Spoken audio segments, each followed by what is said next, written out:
Thank you. Good morning, everybody.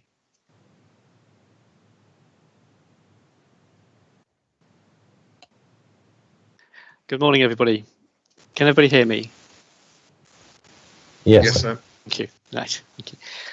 It is now 9:30, and we are resuming the examination of the Brentwood local plan. My name is Mike Warden, and I, along with my colleague Yvonne Wright, have been appointed by the Secretary of State to examine the soundness of the local plan.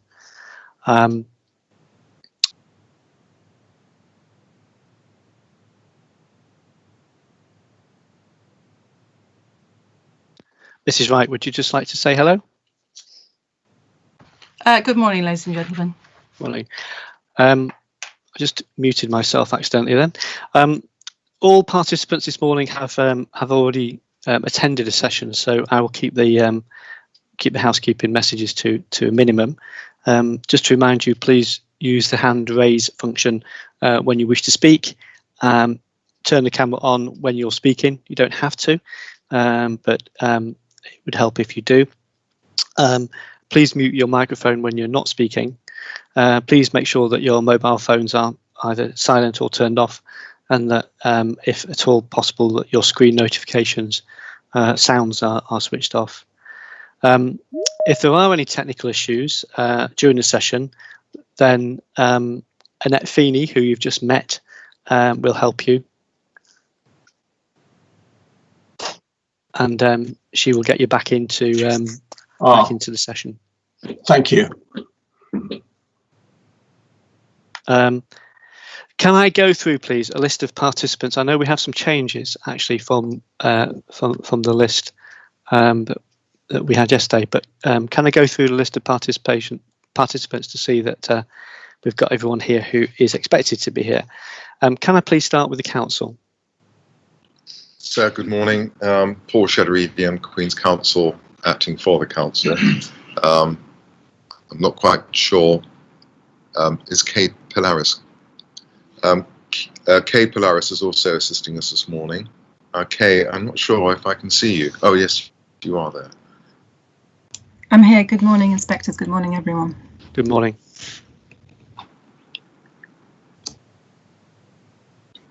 Hi, Inspector. Can you hear me? Sorry. I can hear you. Yes, it's Tom Huang, Planning Policy of Brentwood Borough Council. Thank you. Apologies, my connection is really bad this morning, so I'm not sure if I would stay online for long, but if I drop off, I'll let Annette know immediately. Thank you. That'd be helpful. Good morning, inspectors. Just in case needed, just to introduce myself again, Phil Drain, Director of Planning and Economy. Thank you. And not to add to a long list there, but Jonathan Quilter, Strategic Planning Manager at Brentwood Council, again, here if needed. Thank you very much, Mr. Quilter. Thank you. And S&J Padfield and St Modwin, please. so good morning. I'm here representing those participants. My name is Reuben Taylor. I'm Queen's Counsel, and I've also got Mr. Sam Hollingworth from Stratton Parker and Mr. Steve Catesmark from Atkins with me. Thank you very much. Crudace Homes, please. Good morning, sir. I'm Jane Piper from Barton Wilmore, representing Crowdace Homes. Thank you very much. Brentwood School.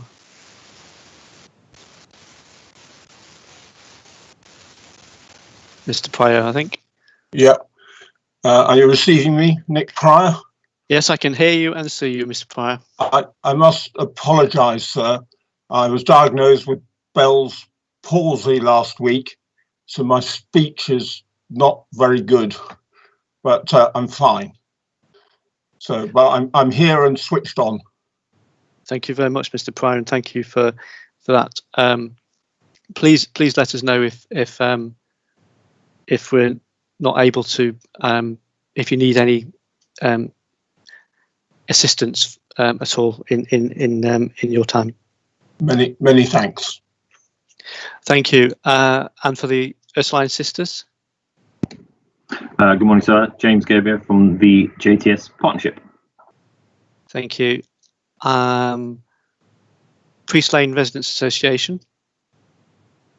Hello, yes, good morning, sir. It's Kate Webster for the association. Thank you very much. And for BHBA, please. Yes, good morning, Mr. Warden. It's Bill Ratcliffe representing Blackmore Village Heritage Association and Blackmore Hook End and Whites Green Parish Council. Advance apologies to me as well, because as you probably know, the internet and broadband connections in Blackmore are really poor, but do my best to stay online. Okay. Well, again, Mr. Ratcliffe, if you've got any problems, then please let you know if you can make contact with Annette, and we can get you back in or help you. Thank you. Via the phone or whatever. So please bear with us. Thank you. Is there anyone here who I haven't asked to speak? Is there anyone on the list that's not on this? Okay, thank you very much. So this morning's session relates to matter 12B, which is about other infrastructure. We will deal with transport another time, but today we'll deal with the matters that relate to other infrastructure. We've got a number of policies to go through, and we shall go through them one by one. I will lead the session, but Mrs. Wright will be taking part in the session and will be asking some questions. So in that respect, it will be a bit more of a joint format than it was last week when we took them individually. More so, we will take a break mid-morning and at a convenient point, probably around about 11 o'clock. But if anybody needs a break at any other time, then please let us or Annette know. Thank you. So we're going to work our way through the policies, and I'm not going to take them in order that actually we've written them in that relate to in the MIQ questions. We will take them in blocks, but we do propose to start with policy PC14, which is about protecting and enhancing community assets. One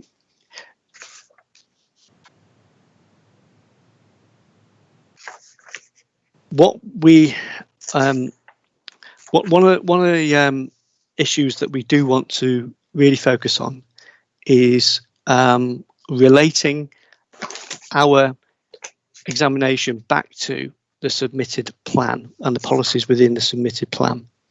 And a number of the policies that we're discussing today, there have been some suggested changes to the submitted plan in document F9A. And then there are some further changes that the council has suggested in its hearing statements. So what Mrs. Wright and I are going to do is to try to come back to the submitted plan policy initially and take our questions and our discussion from that point. So can we start with policy PC14, please, which is protecting and enhancing community assets. And I'm hoping if we can do this policy, then you'll understand, I suppose, some of the approach that we're planning to take in relation to the other policies, so that we can understand what the policy is about and assess its soundness. So PC14 about protecting and enhancing community assets. Can I just ask the council, please, to start with the policy as it's set out within the submitted plan, and could you please just introduce the policy and please tell us what it is that that policy is seeking to achieve.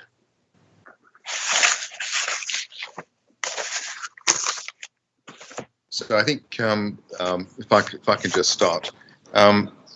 Can I just go back to the point you were making about looking at the submitted plan first? I fully appreciate the reason why you would want to do that.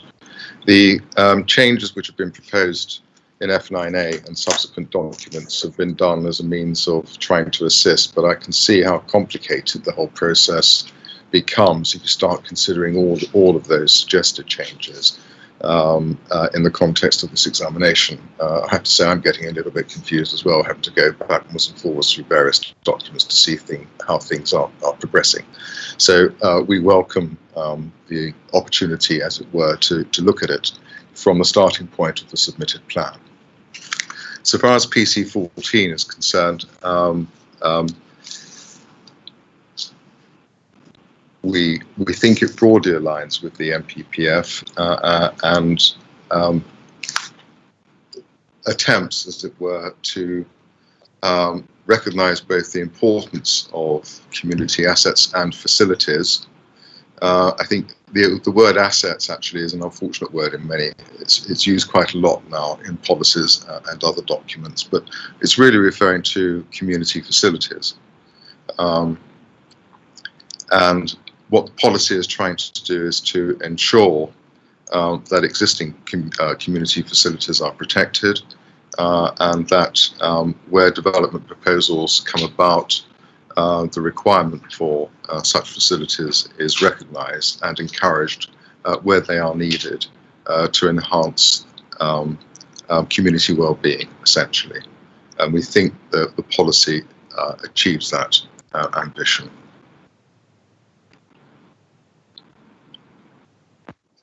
Thank you. Mrs. Wright, have you anything you wish to say?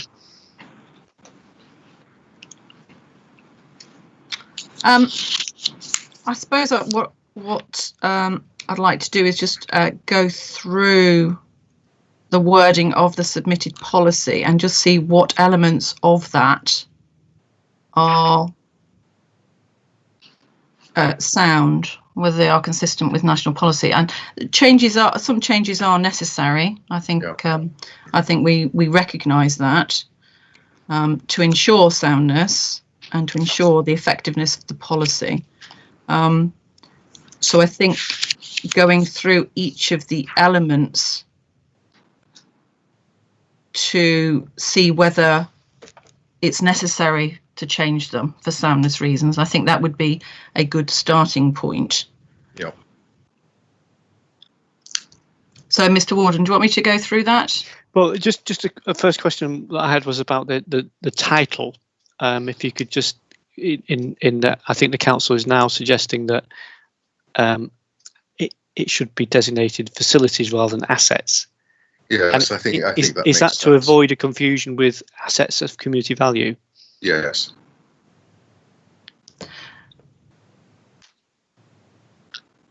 It's actually to be inclusive rather than just looking at assets of community value. It's looking at all of them. We haven't got an issue with that. That would give some clarity Thank you. and ensure the effectiveness. So if we then look at, and we'll come on to what lies behind some of the changes that the council has suggested, but if we refer back to the submitted plan and we look at each criterion,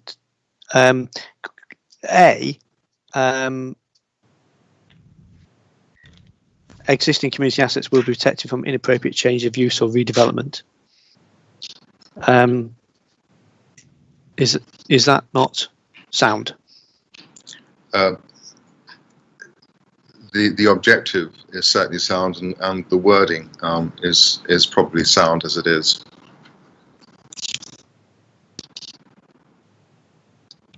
Thank you.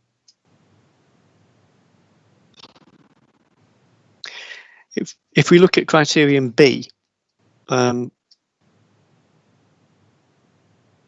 we would like to understand the relationship with the designated centres. And we have on that wording, we have two prime concerns. One is the word prioritised, which we don't think is appropriate, but also why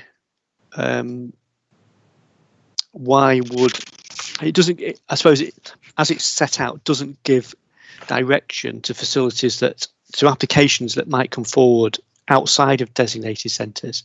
So, what is it that puts reference to designated centres there? In the context of B, in terms of accessibility, I think the latter element, and will be prioritised in designated centres, doesn't add anything to the objective to be achieved there. So new facilities should be easily accessible by public transport, cycling and walking should be enough. And that would apply to all facilities wherever they might be, new facilities wherever they might be. So in essence, the remaining words and will be prioritised and designated centres doesn't need to be there.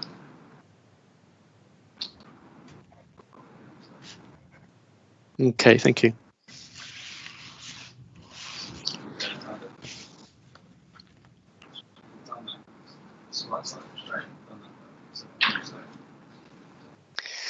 If we look at the next criterion, can you just explain whether you consider that to be sound?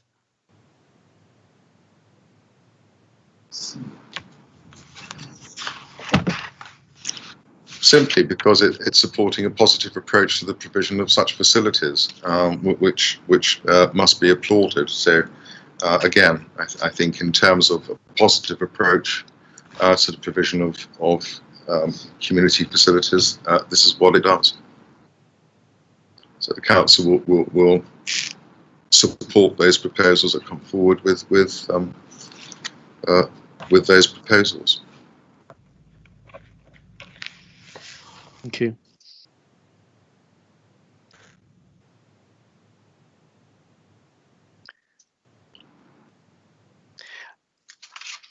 D? D is about bringing or rationalising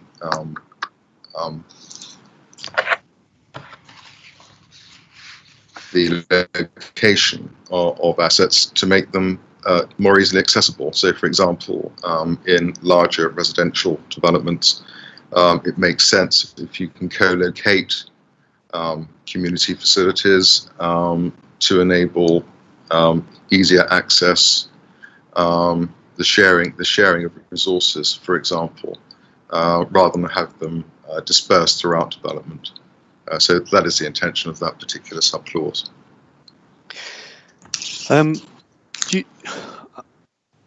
The question we have is about the words of encouraged and supported, and whether they are effective and give enough clarity to how that policy would be implemented.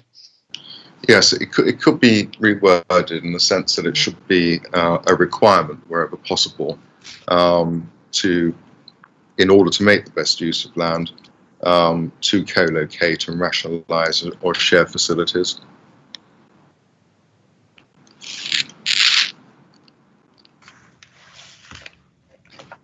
Okay. So that would require just a small drafting change. Thank you. And then criterion E, which has got two clauses, similar to the last point. The word will be discouraged. Yes, I agree. Yeah. Yes, I agree. That's not appropriate for a policy. It ought to be worded in a way which says it should not occur unless these things can be demonstrated. Can I just ask whether that is consistent with paragraph 92, subsection C of the framework, which sets out that planning policies should guard against the unnecessary loss of valued facilities and services. Doesn't necessarily say that there should be no loss.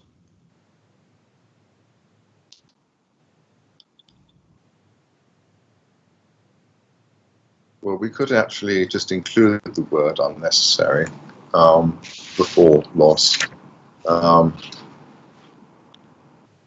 So the development proposals that would result in unnecessary loss of community assets will not be permitted unless it can be demonstrated that.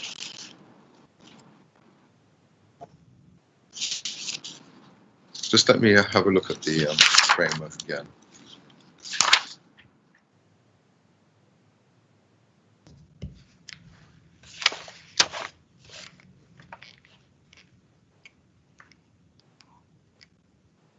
Yeah, I think that would fit in well.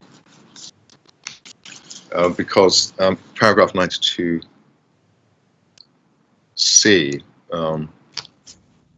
is a specific requirement that local authorities should guard against the unnecessary loss of valued facilities. So it is telling you actually to take a fairly firm policy approach. Okay. So development proposals that would result in an unnecessary loss of community assets will not be permitted unless it can be demonstrated that.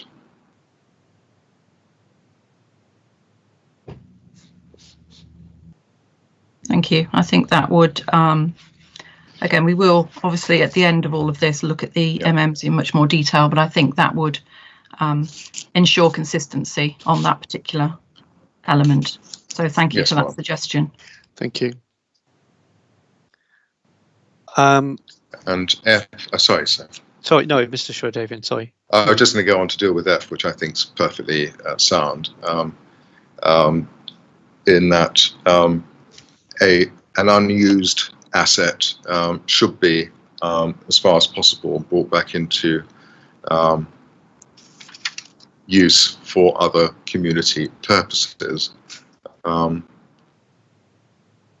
not quite sure that the word social infrastructure is the appropriate expression.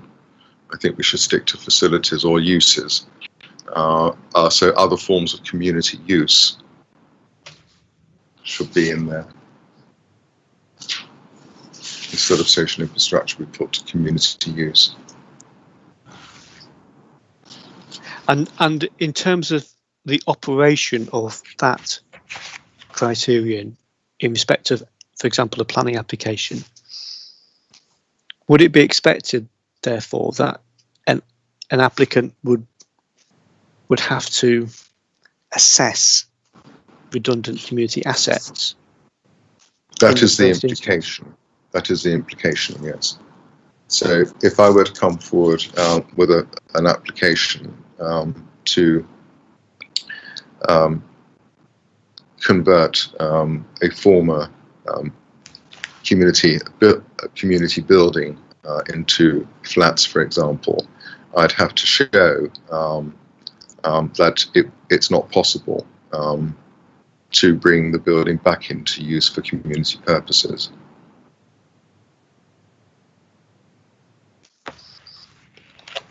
Thank you.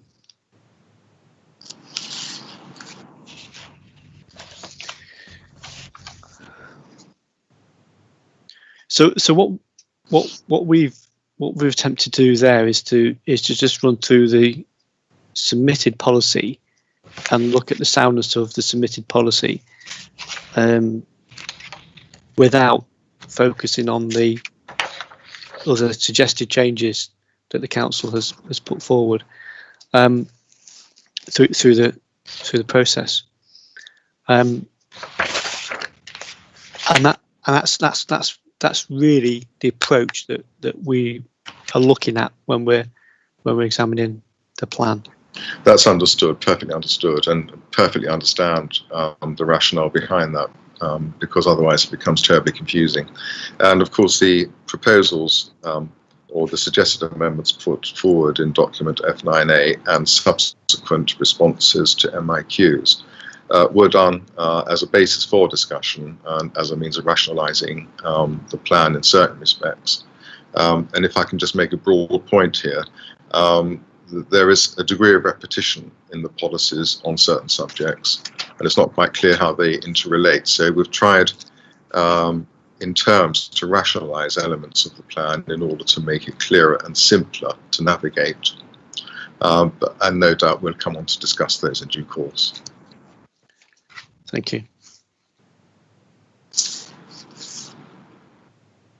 Have any other participants today got any comments on the policy wording of PC14, which we have discussed?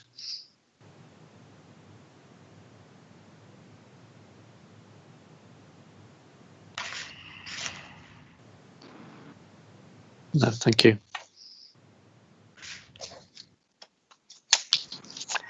The supporting text to policy 14 would therefore need to be amended to reflect the focus of the discussion we've just had. Yes, there'll be commensurate changes to this. We'll keep them as limited as possible, just to reflect the change emphasis and wording of the policy. Thank you. On that particular point, can I just confirm, because in 7.83 of the plan, community assets, I know that word is going to be changed over to community facilities, which is acceptable. You state that it can cover a wide spectrum of different types of facilities and services, etc. And you list and you give some examples in that.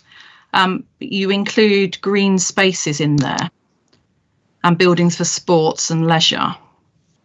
Obviously, the plan's got additional policies relating to those specific needs. So are you implying that PC14, again, just for clarity reasons, are you implying that PC14 should apply to those community facilities as well? And if so, how do they interrelate with your open space policies, for instance? Well, certainly parks would qualify. Green spaces, of course, may not be community assets. They may have a structural or functional role in the development for amenity purposes, but may not actually function as community space. So I think we need to have a look at that and clarify what green space in this context means. Buildings for sports and leisure can have a community focus, and that they are community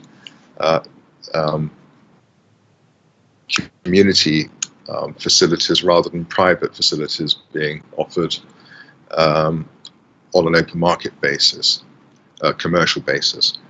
So again, I think that would need some clarification in the text as well, just to make sure that we're not talking about privately run commercial operations, but genuinely community run for community buildings for sports and leisure.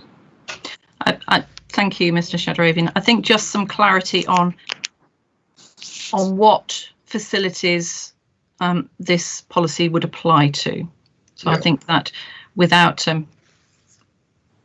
making it too complicated, I think it's just that clarity on exactly what community assets or community facilities this policy would apply to would give some would certainly make the reading of the policy more effective. Thank you. Yeah, I think what it's referring to is a type of facility. For example, a youth club might have a basketball court associated with it or something like that, and it's trying to protect that. Okay, thank you. Thank you. Has anybody got any other comments on policy PC14? Thank you. Can we take the next policy, PC15, please? And again, if we can kind of take a similar approach, really, and look at what it is that the policy is seeking to achieve initially. well, it's there to protect existing education facilities. That's essentially what it's trying to do.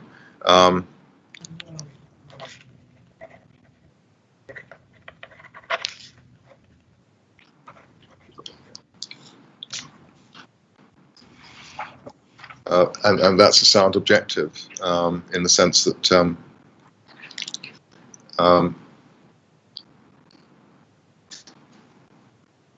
finding new land for building new schools is a testing obligation on the county in trying to match education with the growth in population which the plan will bring about.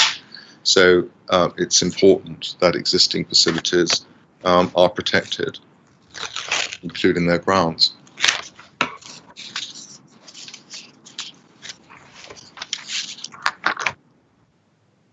I think the policy is structured in such a way that it provides a clear set of criteria for new development proposals when they come forward as well.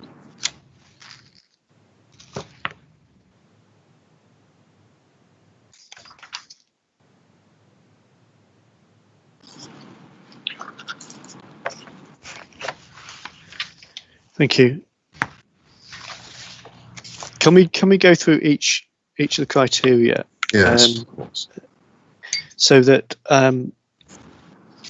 part A is fairly clear. It says that change of use or redevelopment of existing or proposed educational establishments and their grounds will not be permitted. Their grounds would relate to, could be pitches, yes, playing fields, yes.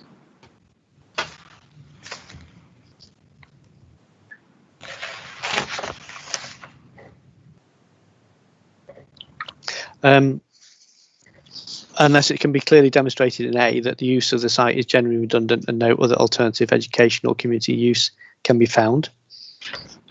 Yep. Satisfactory alternative and improved facilities will be provided in B.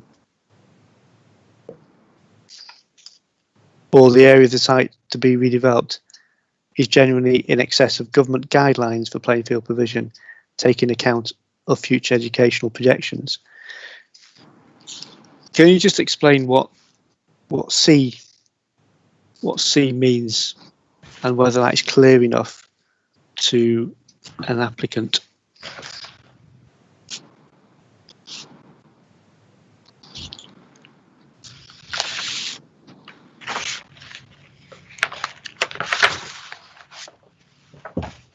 Well, I think for starters, it should say in the case of playing fields, should start on that premise. The area of the site to be redeveloped. I think what it's actually trying to say is that in the case of playing field provision, if a development proposal comes forward for development of part of it, what remains should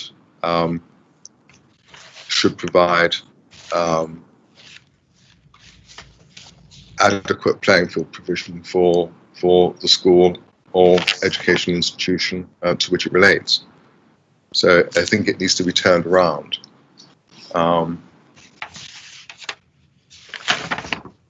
I'm not quite sure. Just bear with me, sir. I'm just trying to find out what the government guidelines are for this, unless someone else in my team can help me now. So I need to check on that if no one can help me with that. I think it can be reworded to relate to playing fields as the starting premise, so that in relation to playing field provision, development proposals would have to ensure that what remains actually is adequate for the institution's purposes. I mean, for example, I can see a school or a college might want to come forward to expand its teaching facilities on part of its playing fields. they would have to make a case out that what remains after development is adequate to meet its needs in the future.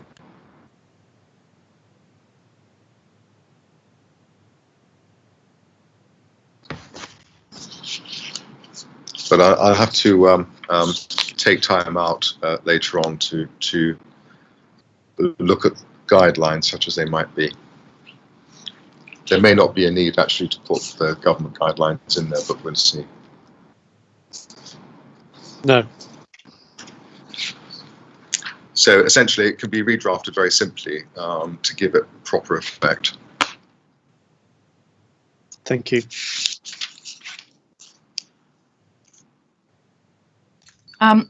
Can I just ensure that that element of the policy, which is about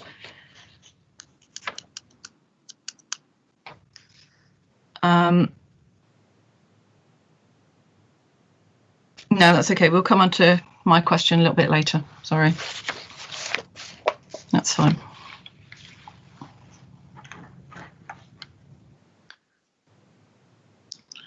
So is anybody, sorry, Mr. Shadowin. No, I'm so sorry, sir. It's all right. It's okay. So have you've not got any more questions, Mr. Wright, on part A? Mr. Pryor.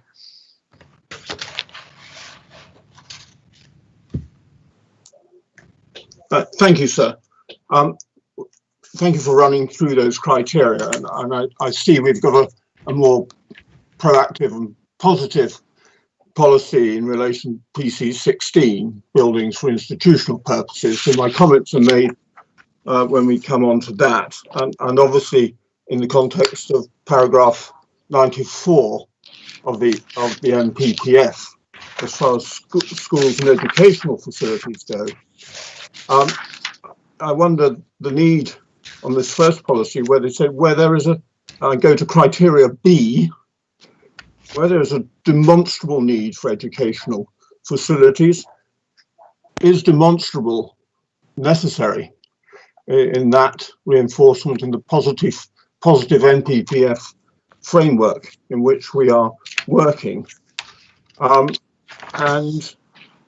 I think that policy could finish at the end of second line, well-designed proposals, and which broadly meet the criteria for new education facilities set out in the ECC's Developer's Guide to Infrastructure Contributions. Is that not again unnecessary detail within the plan?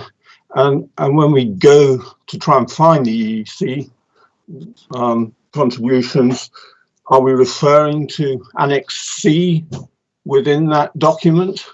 Again, I just think it's unnecessary in the context of this policy as originally drafted. That's really all I have to say, sir, all in the context of paragraph 94. Thank you, Mr. Pryor. We're going to come on to B. I was just making sure that we didn't have anything else to anybody didn't want to say anything on A. Mr. Drain.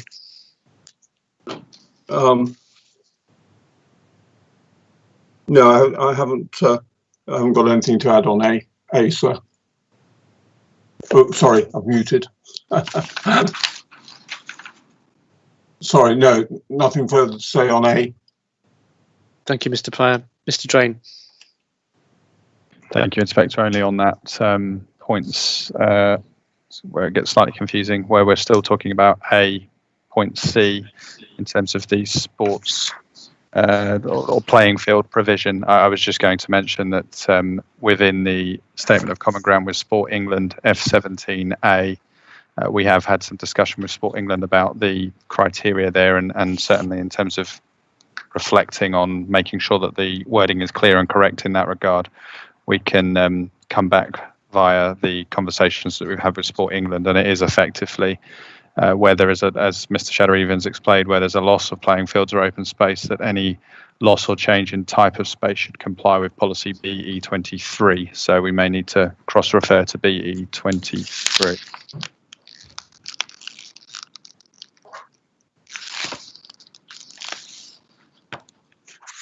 Thank you. In your statement, it refers to policy B22. in respect to C? Let me check. Yes, because the council's proposing to remove BE23 So it would be combined with and 22. merge. So we'll come to that's that a little bit later. And it doesn't matter about the numbering, does it? It's Yeah. about the connotations of what that means. So in respect of, if you can look at paragraph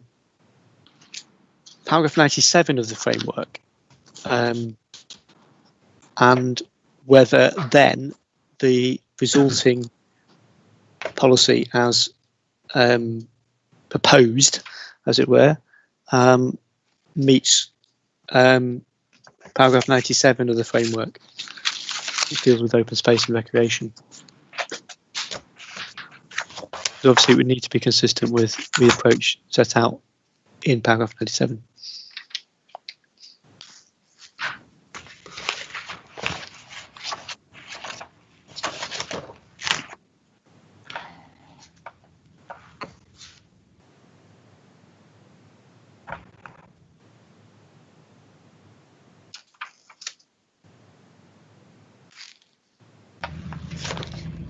I think it is.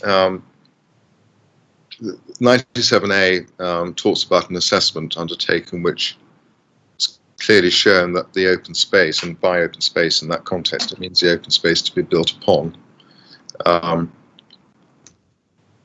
is surplus to requirements. So if it is not needed to meet the requirements of the institution, because there is a surplus, or because what remains actually is perfectly adequate to meet its needs, and it would come within A.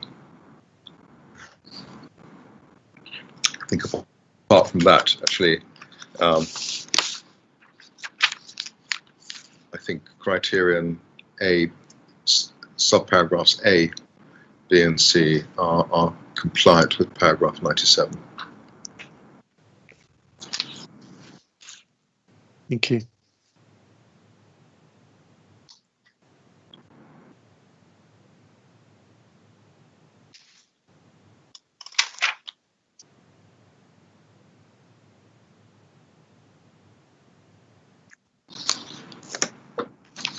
Thank you. Can we move on to part B and pick up Mr. Pryor's point? And the first point Mr. Pryor made was demonstrable, whether the word demonstrable was needed in that policy, part B.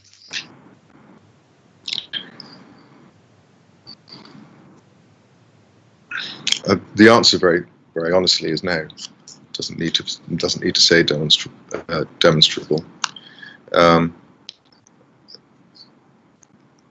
If there is a need, there is a need. I don't think it adds anything to the criterion. So this part is about new facilities. So is this for the whole range, for extensions, for new schools? Yeah, absolutely. It encompasses extensions and new schools. So, for example, there may be a requirement to go from, say, 1.5 FE in a junior school to 2, so it will need an extension to do that, or there may be a requirement for a new school or college. So this would encompass both of those things.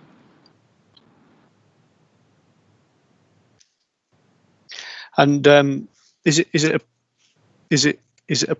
appropriate? Is it necessary to refer to the Essex Developers Guide in the policy?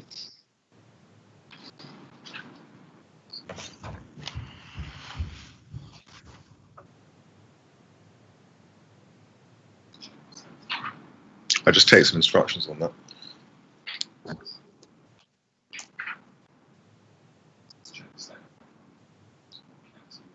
Yeah. Yeah.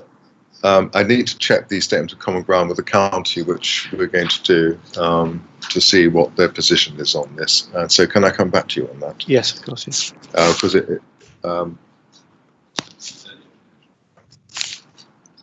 so if you just park that for the moment. Thank you.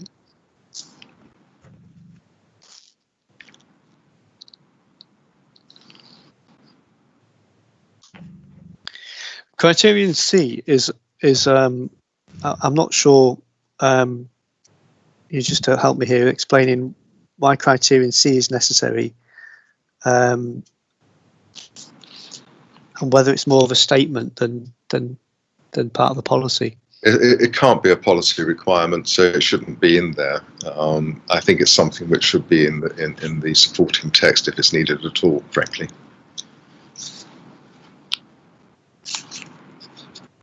So my suggestion is that it's deleted.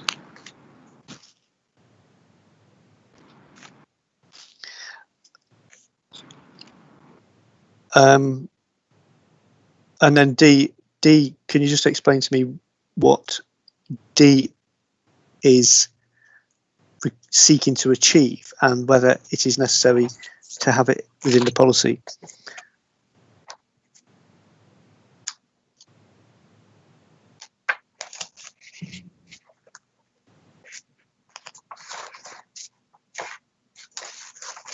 Again, I don't think it's necessary.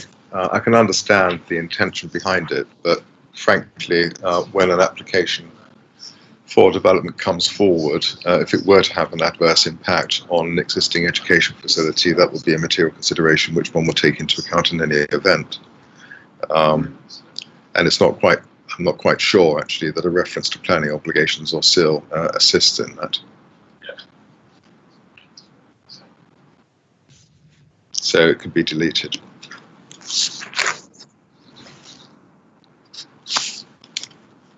Thank you. Now, in respect of E, and aware that in relation to the changes that the council's put forward in its hearing statement, and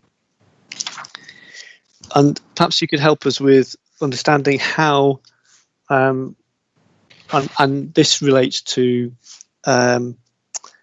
developer contributions and how they'll be used for education facilities, and we may come on to this when we look at the SBO2. But can you just explain to me what E is seeking to achieve? Very simply, it's seeking to make sure that educational facilities are provided in a timely way with new developments, residential or mixed-use developments. That's all it's trying to say there.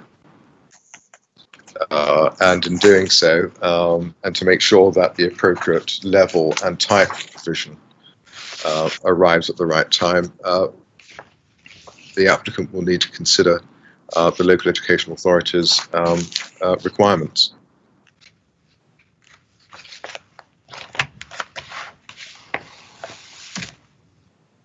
So is this the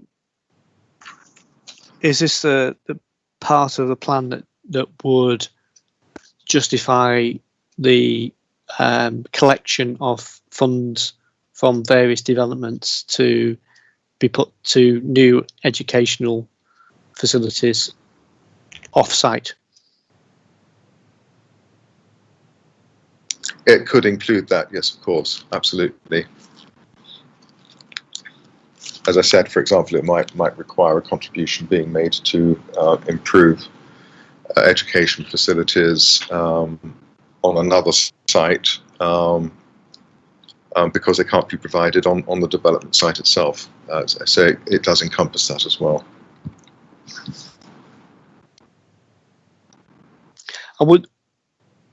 And in respect of how Essex County Council require developers to engage with the local education authority, is it that is there a particular threshold which Essex would require contributions from, or is it developments for for one house or more? I think I can repeat that question if that's okay. Please, yeah. Yeah, so Essex County Council's approach is set out in the Developer's Guide, and the latest version is issued in 2020, and the threshold for education requirements is set out that generally development of over 20 units will trigger the contributions, and the one bedroom or studio unit would generally be exempt from contributions. So the qualifying units would comprise of 2 bedrooms or more, houses or flats, and each house will generally yield around 0.3 pupils, and each flat will yield around 0.15 pupils, that sort of thing. And based on that yield, they would then calculate the amount of financial contributions that would need to be collected from such development. So these thresholds and the amount of contributions are all set out in the Essex County's Developer's Guide to infrastructure contributions. The councils assigned material weight to the 2016 version of this guide, and we will consider the 2020 version in due course, Inspector.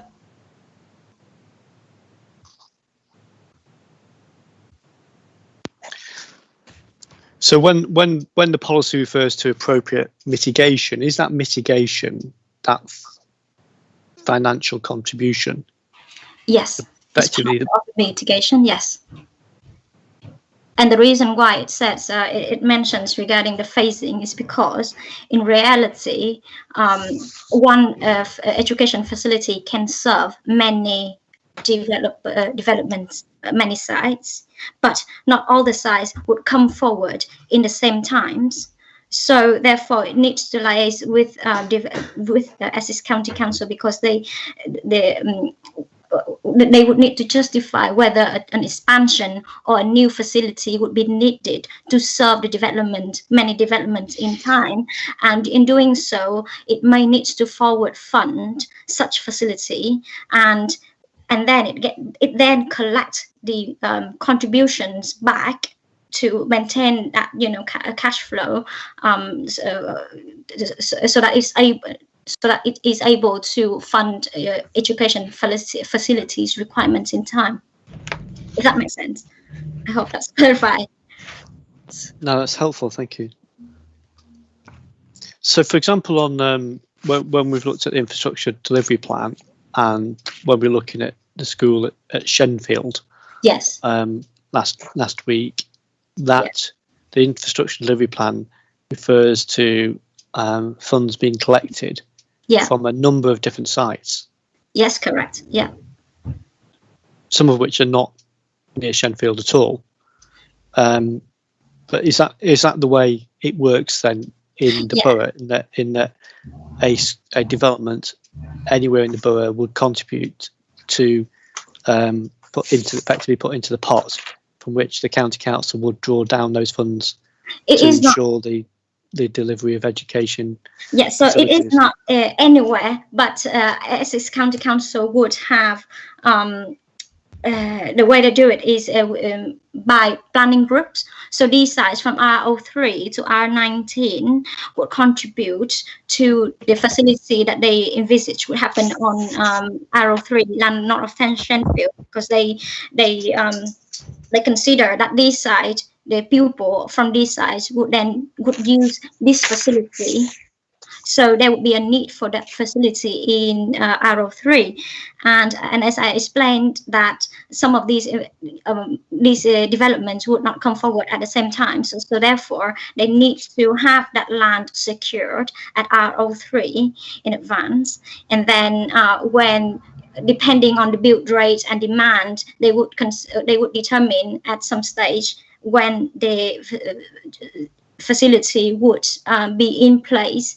So if it is necessary, they may forward fund, and then they would collect the fund, the contributions from these sites to then make up the payment that they made. I'm sorry, I ran out of words to describe. But anyway, so when we calculate the potential financial contributions from all of these sites, it would then be more than adequate to cover the cost of building these education facilities, if that makes sense to you. So in a short summary, we consider that development contributions would be able to afford would be able to cover the cost of building that facility.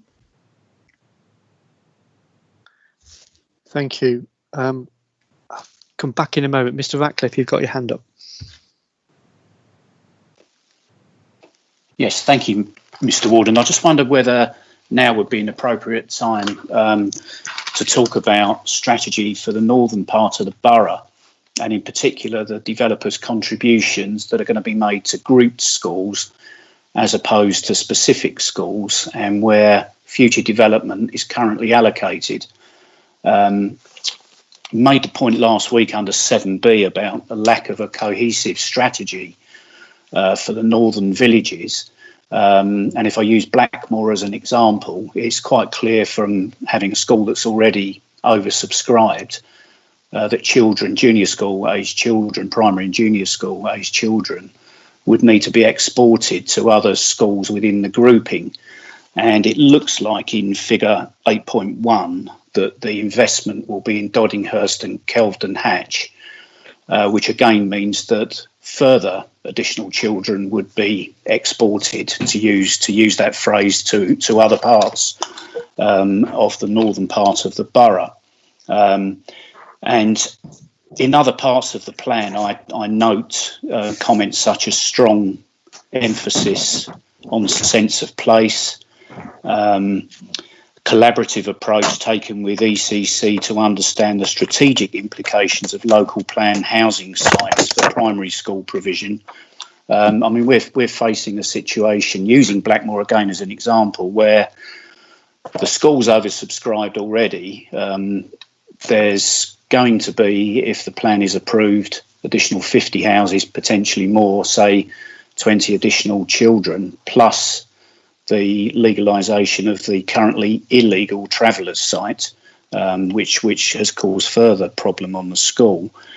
So I come back to the question, shouldn't there be more of a cohesive strategic approach for all the northern villages to make sure the development is lined up where there is availability of schooling? Because Blackmore School, for example, could not be expanded.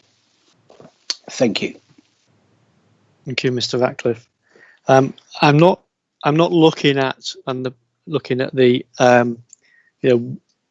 which school particular children from a particular development will go to. What I'm looking at, which relates to the point you've raised, is whether Part E of the policy, as proposed in the policy, and I've looked at what the council is proposing in its subsequent suggestions, actually provides the appropriate planning context that meets the necessary tests to achieve what it's seeking to achieve, which is taking contributions from various developments to ensure that appropriate education facilities are provided in the right locations at the right time. And that's what I'm trying to achieve. No, I do understand, Mr. Warden. I just come back to the remoteness of the northern part of the borough and the need for children to be shipped around the villages to achieve their educational needs at a time when we're seeing with COVID, the sense of community is really, really important, particularly for youngsters. Thank you, Mr. Ratcliffe. I appreciate the point. I mean, we haven't got Essex County Council in the session, so it might not be possible to address that point within this session. Inspector, we have received a statement from Essex County Council to provide clarity on the point that Mr. Ratcliffe made. I understand it's not the purpose of this section, but if it provides assistance, I'm happy to relay the points from Essex County Council, but I'll leave that decision up to you.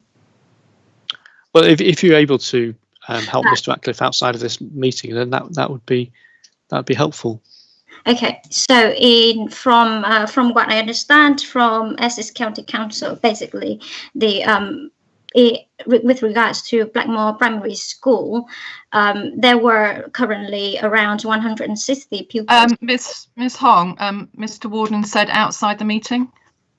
Oh, so I think Mr. Warden was saying that he didn't really want to hear it now. I'm so sorry, I missed. I'm sorry. Perhaps it wasn't clear. No, if it's possible for you to provide Mr. Ratcliffe with that information outside of this session, to help Mr. Ratcliffe understand, then that would be helpful. Yeah, thank you. So can I just turn back to the council, please, and just in light of my questions, can we just look at whether how E would need to be changed to ensure that it provides the right policy context to achieve what the council is seeking to achieve in respect of education provision and taking contributions from developments, to be read in conjunction with other policies, of course. Yeah, I think it needs to be made clearer, and I think it needs to be a reference to the need to either provide facilities or make contributions in order to meet the educational needs of the residents. So it can be simply reworded, and we can leave in the ECC's Developers Guide and contributions on that basis. But I'll certainly have a look at it and make it simpler and more direct. Thank you very much, Ms. Showdavian. And I think that the suggested wording in what would be part B of the council statement is probably not doing the job, because it refers to local catchment area, and I think the policy approach is a little bit more strategic than that. Yes, I agree with that, sir. Thank you. Thank you. Can I just add on that point, just to ensure, and I'm sure that the council's got this at the back of its mind, that it's this element of the policy is Reg 122 compliant as well. So it's that understanding about that element. Thank you. That's all I can say there. Okay. I quite agree. Thank you.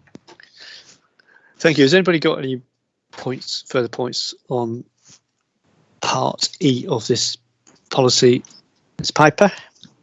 Yes, I just wanted to highlight here really, it's a point we made actually in relation to SPO4, which I know you'll be coming on to, but it does go to the point of actually the how clear the policy is and the plan is when read as a whole, and maybe this isn't the appropriate place for this actual bit of text.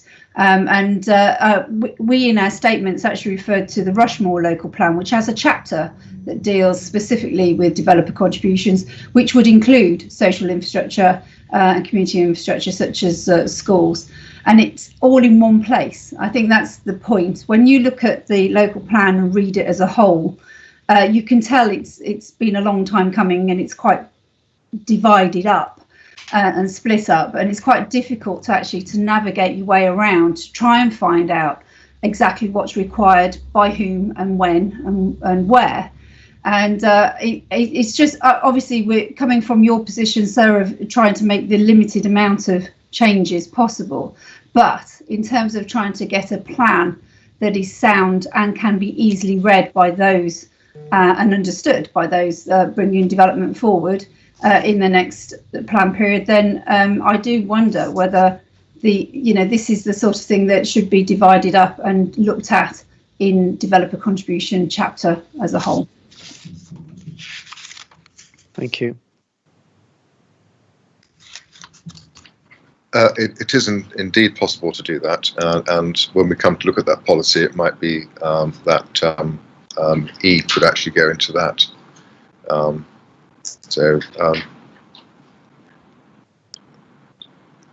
We'll certainly bear that in mind. Thank you very much, Mrs. Sherwood-Davian. Now I've got a couple of other hands up. Mr. Ratcliffe, is this a new hand or is it from before? I do apologise. I forgot to take it down. I shall now do so. Apologies. No worries, Mr. Ratcliffe. Thank you. And Ms. Piper, is that your hand up again? Apologies, it's a legacy. Thank you. Thank you very much for your help with that one. In respect to part F, can I just understand whether this is needed? I've got some concerns about will be looked into wording. Sir, F shouldn't be there at all. Thank you. It really ought not. It should the plan should be neutral on the issue of the green belt and proposals that come forward in relation to it, given the very, very high threshold one has to pass in order to get anywhere near approval of inappropriate development. So it shouldn't be there. Thank you. Thank you very much. Thank you for everyone's contributions on that. Are there any final points in respect of this policy that anybody would like to raise at this stage?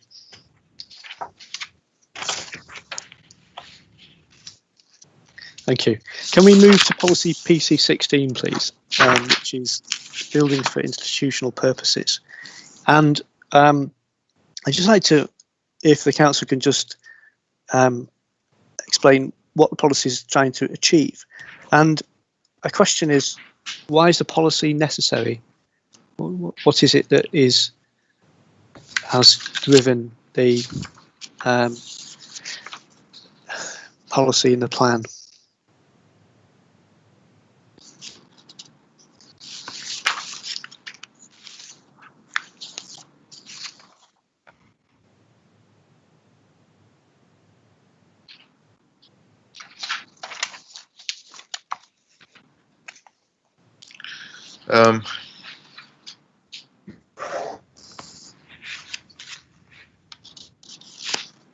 So in our response to your question 167, bear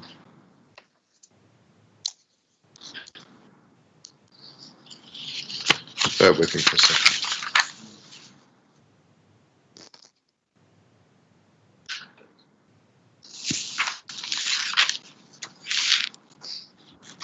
The policy simply seeks to protect buildings for institutional use,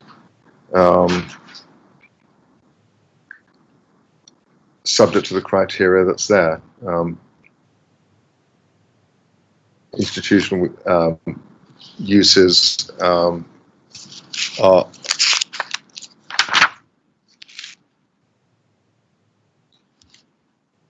broadly protected.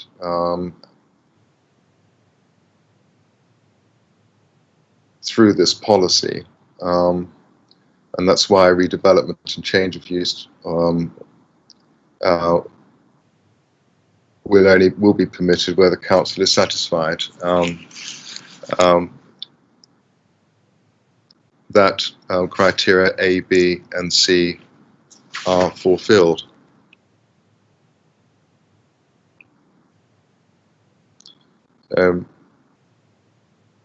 It's debatable whether, in fact, it is needed, but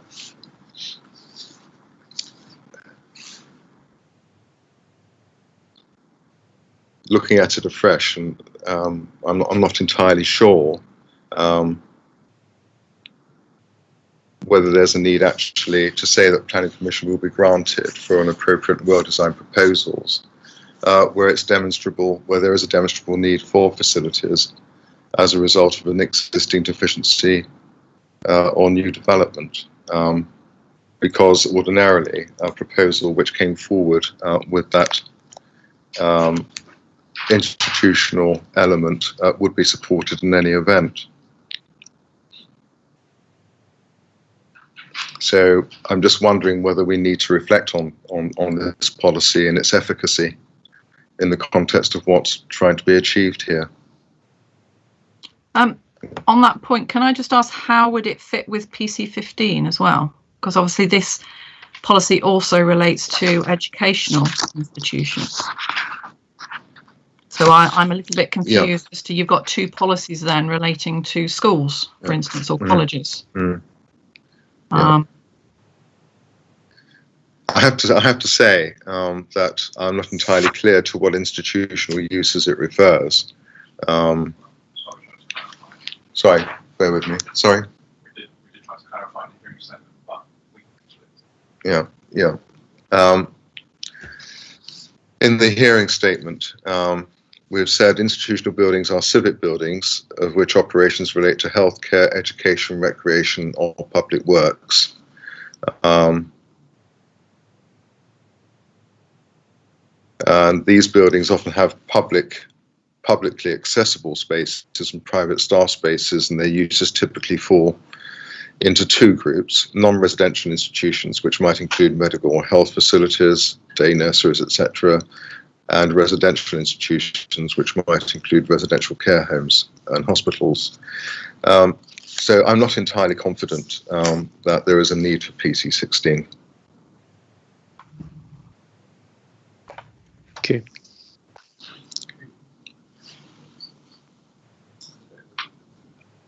Could I just take some instructions? Of course, yes.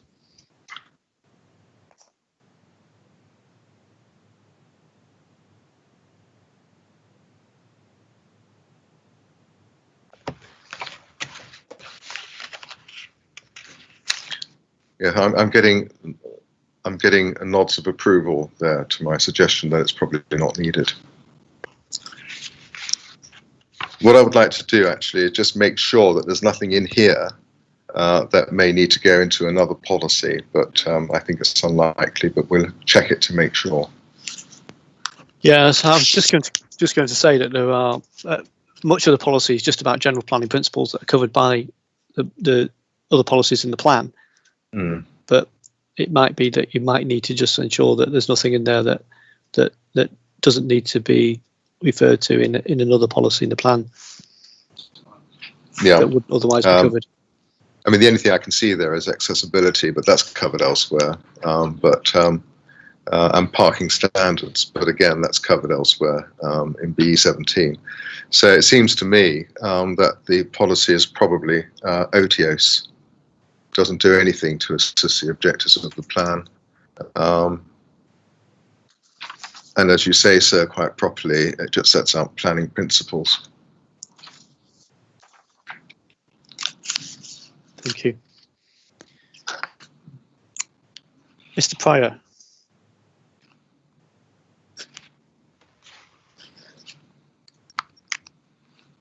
Unmute. Thank you, sir.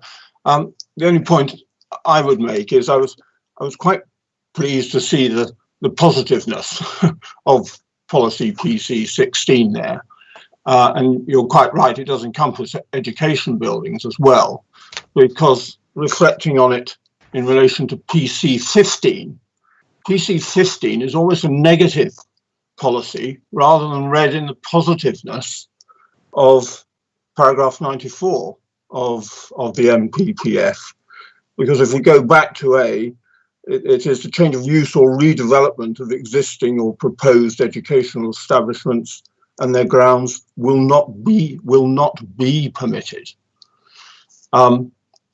And it's turned on its head in terms of PC16. So that was the only point I would ask the council and you to reflect on. Is the right degree of positivity there if you remove PC16? I hope that helps.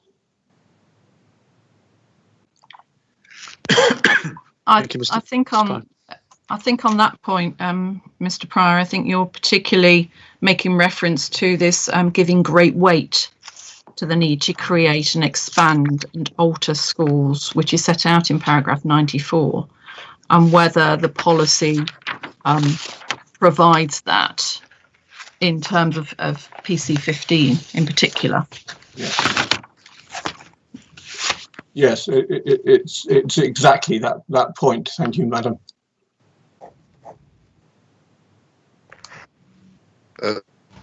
The objective of PC15 is to preserve existing educational facilities and their facilities.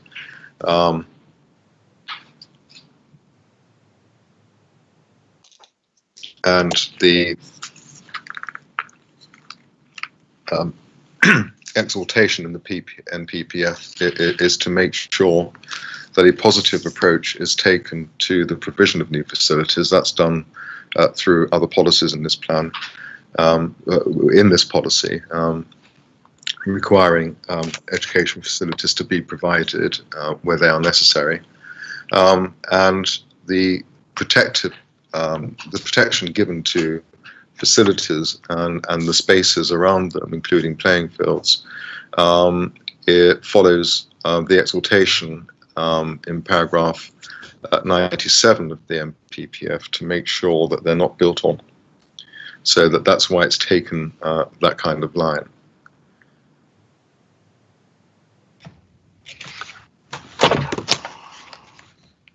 Thank you. Mr. Pryor, is there anything you wish to add?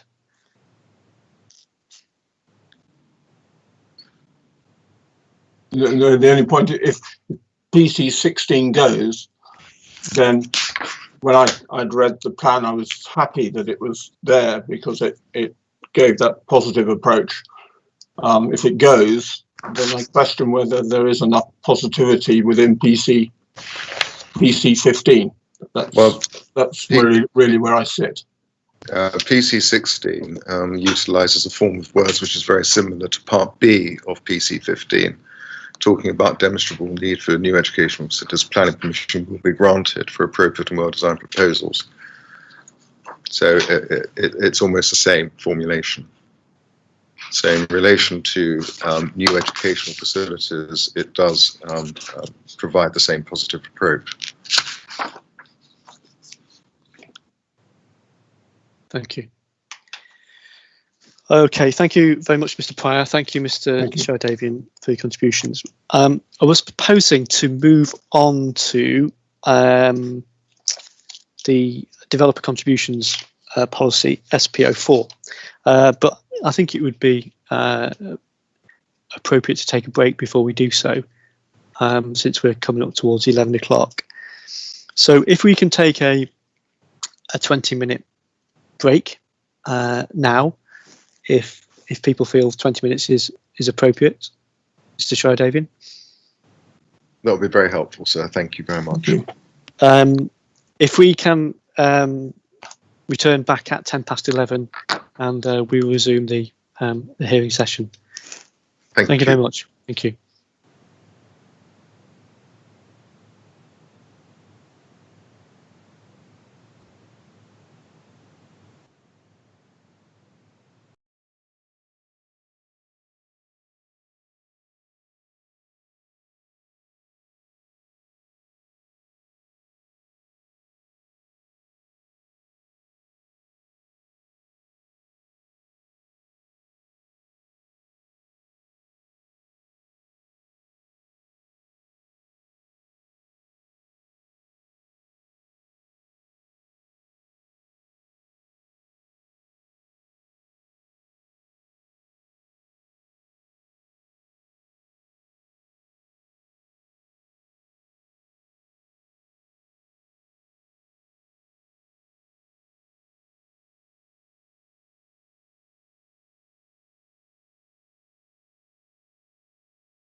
Welcome back, everybody. Is everybody returned? Thank you.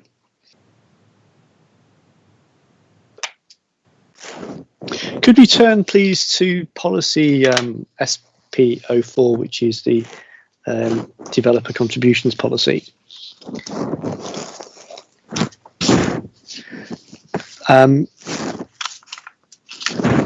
It's quite a detailed policy. Can the council just really introduce the policy and set out what it's trying to achieve? I know that there are some participants who've got some comments on it. So after the council has introduced it, I'll turn to the participants if they've got any comments, and then we'll take it from there.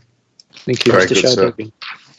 SP04 is a strategic policy, and it's deliberately worded in a broad and inclusive fashion to deal with the requirement for contributions, and again, the expressing contributions when one reads a policy is of wide application, because it could include also the provision of land, etc., as well as monetary contributions through Section 106 obligations. It's intended, therefore, to underpin the plan in terms of the requirement for contributions where they are necessary in order to make a development acceptable. And it should be read, therefore, in conjunction with more detailed policies that deal with specific types of infrastructure, including highways, which can be found in the B11 to 17 policies, things like green and blue infrastructure, which we've discussed this morning, education facilities, etc. And the policy is structured in such a way that it refers to the different types of provision, looks at both facilities themselves, such as schools, and infrastructure, such as highway infrastructure. So, for example, D refers specifically to relevant infrastructure, which includes highways, and sets out there that developers will be required either to pay SIL if it comes into being, or when it comes into being, and Section 106 obligations to make provision to mitigate the impacts of development when necessary and appropriate. So that's the general scheme of this particular policy, and it's of overarching significance or application for the plan. And paragraph or section F of the policy is there to deal with circumstances where it might not be possible for a development to fulfill the overarching expectation that contributions will be paid fully to mitigate the effects of the development, and therefore deals with the issue of viability and the need to provide an open book viability assessment. So that broadly is the scheme of this policy, and it's of overarching significance. The approach taken in this plan, and as I say, it's been long in gestation, differs a little from the approach in the Rushmore plan, which was referred to earlier on, by providing this overarching policy, but then dealing with detailed infrastructure requirements in more detailed policies throughout the plan. I think that's an overall summary of what the policy is intended to do. Thank you, Mr. Showdavian. Have any of the participants got any comments? And then, Ms. Piper, you referred to the policy earlier this morning. Can I bring you in, Ms. Piper? Yes, thank you, sir. I think that, as Mr. Showdavian said, it is a product of the longevity of this plan. But when you come to look at the plan afresh and anew, I do think it's worth considering how this very important subject is dealt with. And I don't think the policy and the supporting text does that.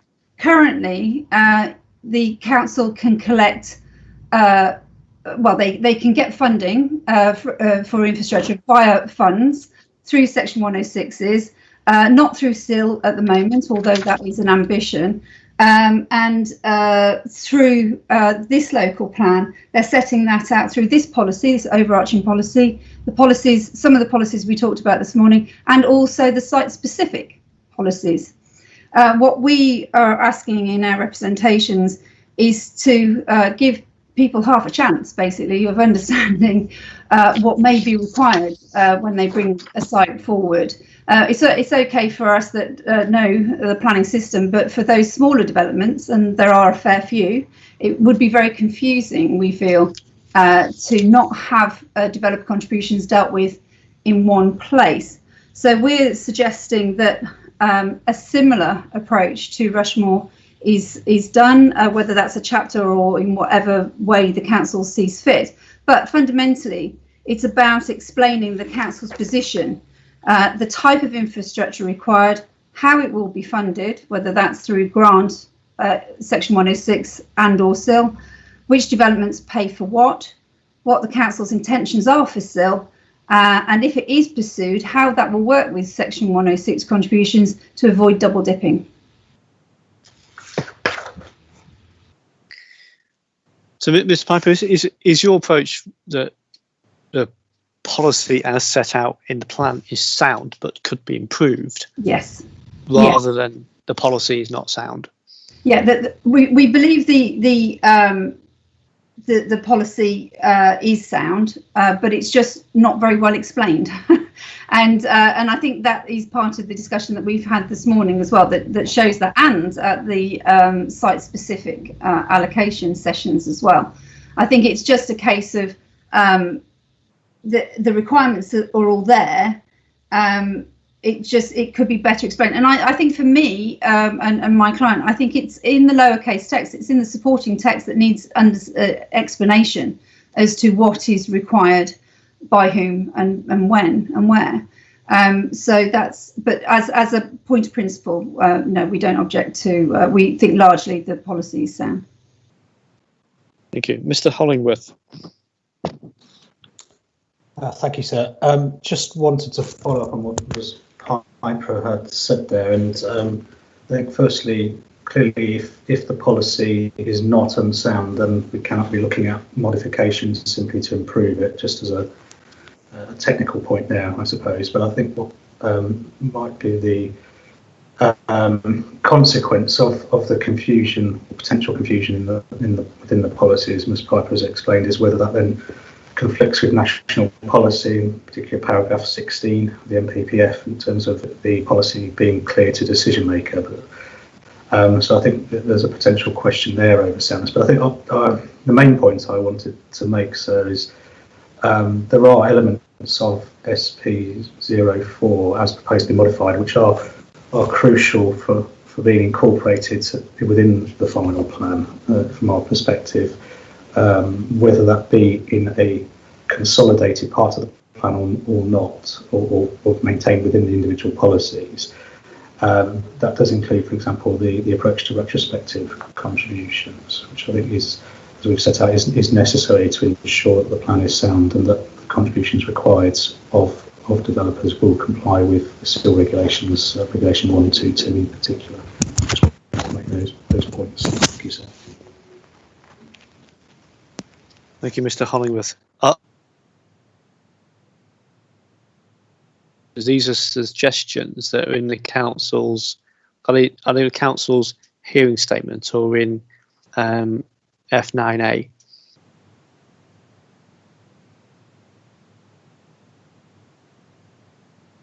They're in G12A2, sir.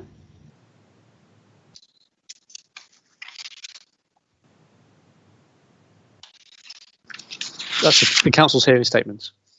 Yes. Have you got that copy? I'm just getting a copy, sir. Sorry. And that, Mr. Hollingworth, then, in respect of the reference to the retrospective contributions is in what the council has suggested, and remember we're starting with the plan submitted, but it's suggested in the supporting text. Is that what you're referring to, Mr. Hollingworth? Yes, sorry, apologies. So for clarity, it is in the supporting text that goes with SP04. And so I think that is necessary to explain how policy SP04 or a revised consolidated infrastructure policy, if it's deemed that is necessary for soundness, that will be applied. I think that will be very helpful for a future decision maker.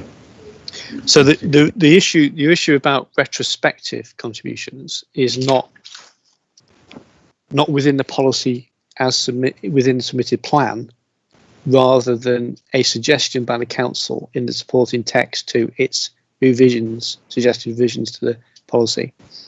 So it's the most recent position statement from the council. Yes, so that it is set out within G12A2, the council's Matter 12B hearing statement. Is your view that the policy SP04 as in the submitted plan is sound? No, because it doesn't include that reference to the retrospective contributions, which we feel is necessary to enable the council to effectively secure contributions that would comply with Regulation 122. Right. So your concern is that there is not a reference to retrospective contributions, rather than that there is. Precisely so. Yes. Apologies. Right. Sorry, my fault, Mr. Hollingworth. Okay. So Mr. Shy-Davies, sorry. Thank you. Just to clarify, the council is suggesting the inclusion of words to that effect in the supporting text. I'm not sure if Mr. Hollingworth is saying there should be a reference to that in the policy itself. I think from our perspective, the fact that it is included in the supporting text makes it clear to a decision maker that that's how that policy would then be applied. But I think whether it's exclusion from the policy text itself renders that policy unsound, which I appreciate is a different question to would the policy be improved by having that text within it. I think it probably would be improved by having it in there, but I'm not sure not having it in there renders it unsound in itself. So. I suppose the issue is this is becoming rather Gordian. I suppose the issue is whether or not the absence of a requirement for developers to pay contributions, as it were, retrospectively. So, for example, if a developer provides infrastructure in order to support its development, but which also therefore enables other development to come forward as allocated in the plan, that the developer should be refunded in part for that initial contribution. That's the point that's being made here, is it? Exactly that. So, and I think on reflection, it probably is the case that that text, as proposed by the council within G12A2, should be included within the policy, because thereby it would provide that certainty for a decision maker that is how it is to be applied, rather than as it sits outside the policy as currently proposed, that there is some potential future doubt. So again, it's that sort of paragraph 16 point again, rather than any objection to the wording per se. It's how that's articulated, or more precisely where that's articulated within the local plan. I don't know if the council would share a view that would be acceptable to include within the policy itself. It seems to me that there would be no harm in doing so, and just would provide that additional degree of certainty as how it's to be applied. So if one has regard to the suggested additional text, it might be helpful if I read it out, sir. Would you permit me to do that? So we're Indeed, all aware yes, of what it says. Yes. It says early delivery of certain strategic and necessary infrastructure, category 1 and category 2 items in the IDP, in advance of all contributions having been collected may be required to support the level of growth planned. It will therefore be necessary to obtain funding from alternative sources and to collect developers' contributions retrospectively for these projects. So that anticipates alternative sources could be actually a private developer. It could be other funding sources, could be grant funding, for example. I include in private developer also Homes England, who actually do take a very proactive and positive approach to the provision of general infrastructure as part of their approach to development. So it goes on to say, in those instances, the council and its partners, including relevant landowner developers, will consider forward funding wholly or partly to deliver critical infrastructure items. Therefore, in order, forgive the split infinitive, to appropriately recover such forward funding when planning applications for development which will be enabled by and or benefit from such infrastructure do come forward, the council may seek retrospective planning obligation contributions at the appropriate contribution rate, even if those applications are not made until after the relevant infrastructure has been completed and or fully or partially funded. So I think it's a clear exposition of the requirement for retrospective contributions, and I think the policy could be amended very slightly to include a reference to that, and then that being in the policy, one can then have regard to the supporting text to see how the narrative actually brings it alive. So a simple hook in the policy to include a reference to retrospective contributions would be sufficient to achieve that, in my view. Mr. Hollingworth. Really to say so, I agree with Mr. Shadowregan there, and that hook would provide that additional degree of certainty for the future decision maker. But that's how that policy should be applied. Does oh, sorry, Miss Piper. Yeah, yes, sir. It's just to say we would concur with that. That's what we think that would be a good idea to make it clearer. See, the danger is, and I suppose it's one of the unintended consequences of Regulation 122, is that if a developer or another funder provides infrastructure in advance of, then the subsequent developer in relation to another site who also depends upon that improvement or provision can simply turn around and say, well, there is no impact. Taking highways, for example, there is no cumulative residual harm I need to take into account here. It's all been done. My development has no impact. And it's that which the inclusion of these words would seek to overcome.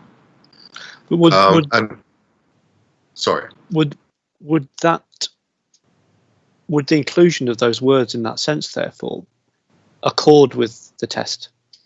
Yeah, if it's made clear, and the plan could be made clearer in this respect, to say that the spatial strategy itself, and therefore each of the allocations that are made in the plan, are dependent upon the provision of key infrastructure, including key highways infrastructure. And I know we're going to come on to discuss highway infrastructure in another session. If it's made clear that they're only acceptable by virtue of the fact that certain items of infrastructure will be in place to support the development.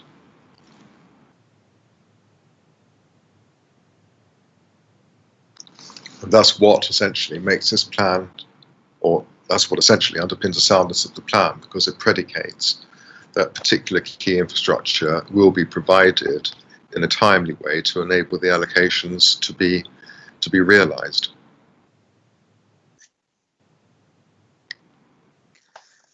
And would that be necessary in respect of this policy that would apply across the whole borough and apply to No. Strategic sites and non-strategic sites, or should it be referenced in for example, the site-specific? B11, which deals with highway infrastructure, perhaps.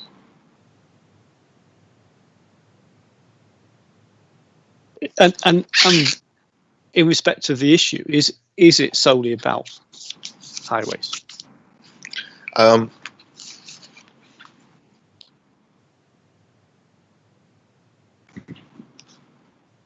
I think it is essentially about highways. I can't think of any. I'm just looking across here. I'm getting nods to say there's nothing else, but it's essentially about highway infrastructure. Can I ask clarity on the question? Are you asking that retrospective contributions are regarding highways mitigation only, or is there other infrastructure as well? Is that what the question is? What I'm asking is that this concept, this issue that the council has in respect of potentially requiring retrospective contributions, does that just relate to transport infrastructure, or could it relate to community infrastructure, or education? Could it relate to something else? And I throw this in as a concern, I suppose, in respect of could someone looking at it think that this is a means of collecting funding that doesn't provide any certainty?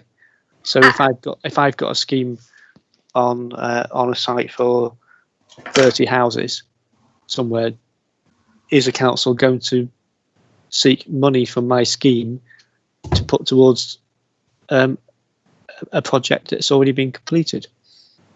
I would say it does not only apply to just highways, but potentially education facilities as well.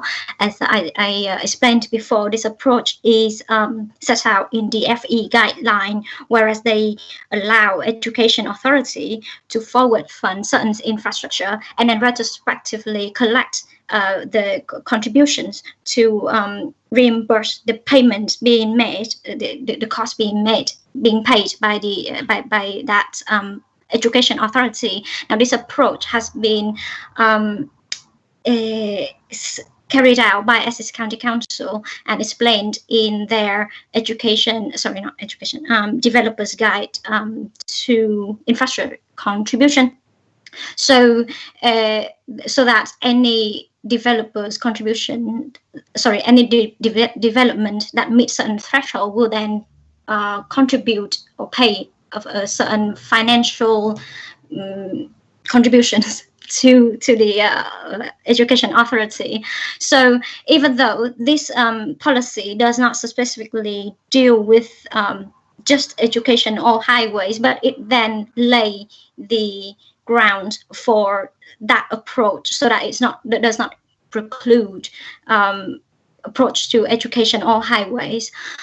Now, the approach that in terms of education has been set out in Essex County Developers Guide, and that Developers Guide, version 2016, has been assigned a material weight by the council. And as I mentioned, in 2020, Essex County Council has published a new version, and we would review and consider that guidance in due course.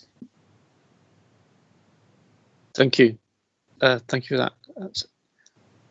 I'll come back to council again, but Mr. Hollingworth and Ms. Piper and Mr. Ratcliffe. So I don't know which one of you had your hand up first. Mr. Hollingworth is appearing the largest on my screen, so I'll go to Mr. Hollingworth. That may be the lockdown diet that's caused that. No, I mean it's not you, Mr. Hollingworth. I mean your picture on my screen. I'm only teasing. I think just going back to your question about the compliance of the policy with Reg 122, I just wanted to note that this is a question that your colleagues have had to deal with elsewhere. We're not reinventing the wheel here. Similar policy wording has been incorporated, for example, in the Harlow local plan. and found to be sound, and as well as in various SPDs, including South West Rugby and Guildford. So if necessary, we could provide you with further information on those to provide that reassurance, if you like, that this is something that has been tried and tested already as an in-principle concept. And I think separately, just in terms of are there additional items of infrastructure that this could apply to on top of highways? I think that the highways one is the one that we know about at the moment. I think that's worth emphasising, and how that relates to some strategic growth sites, employment sites in the west of the district. But as this is a strategic policy, I see no harm in having a reference that could encompass other forms of infrastructure as well. And then, as we discussed, that would then be further addressed through subsequent more detailed site-specific policies. Thank you. Thank you, Mr. Hollingworth. Ms. Piper. Thank you, sir. Just to add to the debate, we definitely do think that it covers more than just highways, and that is known. So the IDP currently says that there should be education provision on RO3 on the site that my client is a part of, indeed on the Crowdace land. But the IDP does identify 15 other sites should contribute to that provision. Obviously there is no guarantee that those 15 sites are going to come forward at the same time. So by allowing the retrospective payment, then that actually allows for the council's ambitions for a school on the site to be delivered, not just for RO3, but for the other 15 sites. Thank you, Ms. Piper. Mr. Ratcliffe. Thank you, Mr. Warden. I think the point you're making is really, really valid, and I think it's been endorsed by a couple of the earlier speakers in that it has to relate more to more than just to highways. Again, if I use our village as an example, the sewerage system is operating at or above capacity. We have severe flooding issues with both fluvial and surface water. And that will relate to the two sites in question. So your other point about linking this policy to the site specifics, I think is really crucial. Thank you.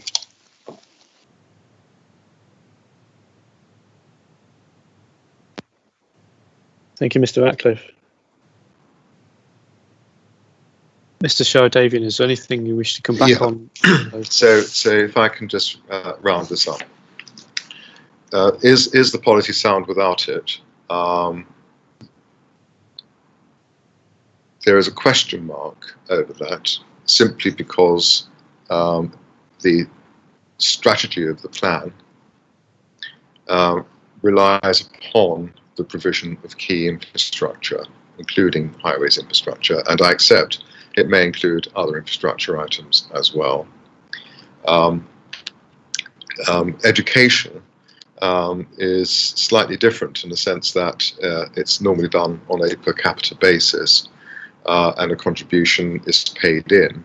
How the county council then deals with the contributions in terms of paying back a developer is a matter for it in due course, and specific obligations in 106 agreements deal with this on a detailed basis in most cases. Putting that aside, whatever the nature of the infrastructure, having a simple addition to this policy to cater for circumstances where infrastructure has been forward funded, and to make provision for retrospective payments would deal with those instances where developers are expected to make that contribution, and therefore I would suggest it would be unsound not to have it, because it could injure the provision of vital infrastructure or allow development to come forward without making that contribution, and therefore undermining confidence in those who are willing to invest up front and then take contributions later on from doing so. So my suggestion is that we do include a very simple addition to this policy to include reference to retrospective contributions where infrastructure has been provided in advance of a development coming forward. And also that we include in SPO4 a reference to the IDP, because the IDP will be a vital tool in determining the nature of, the amount of, and the timing of contributions for various identified elements of infrastructure which are included within it. And by having the IDP referenced in the policy itself, it then makes it clearly a material consideration at development management stage. So I'm proposing that we make two small amendments to include those two references. And we'd be very happy to look at adopted plans elsewhere who've taken a similar approach, including Harlow. And so we would be very happy to discuss that with Mr. Hollingworth.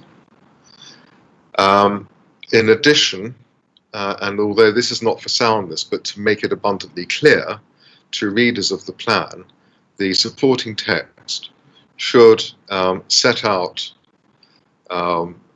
clearly what the scheme of these provisions are, that SPO4 is strategic and overarching, and that readers of the plan should look to see what specific policies are saying about the provision of infrastructure, for example, highway infrastructure and B11, which we'll come on to later. And also make it quite clear that the efficacy of the plan depends upon the provision of key infrastructure, and that is why retrospective contributions will be expected in order properly to finance the infrastructure and its provision. So two simple amendments to the policy, but a clearer exposition as to how these things work in the supporting text. Thank you. So you will provide us with the policy wording that you would like us to consider? Yes, sir. Having had regard to Harlow and others? Yes, sir, indeed. That's what I'm suggesting. So what I would not suggest is the right way forward, and I fully respect what Ms. Piper's had to say about this, but a wholesale reordering of the plan in order to bring all of that into SPO4 would not be a good idea. Can I just ask about the retrospect, just the operation of the retrospective contributions? In that, would this just apply to the strategic sites?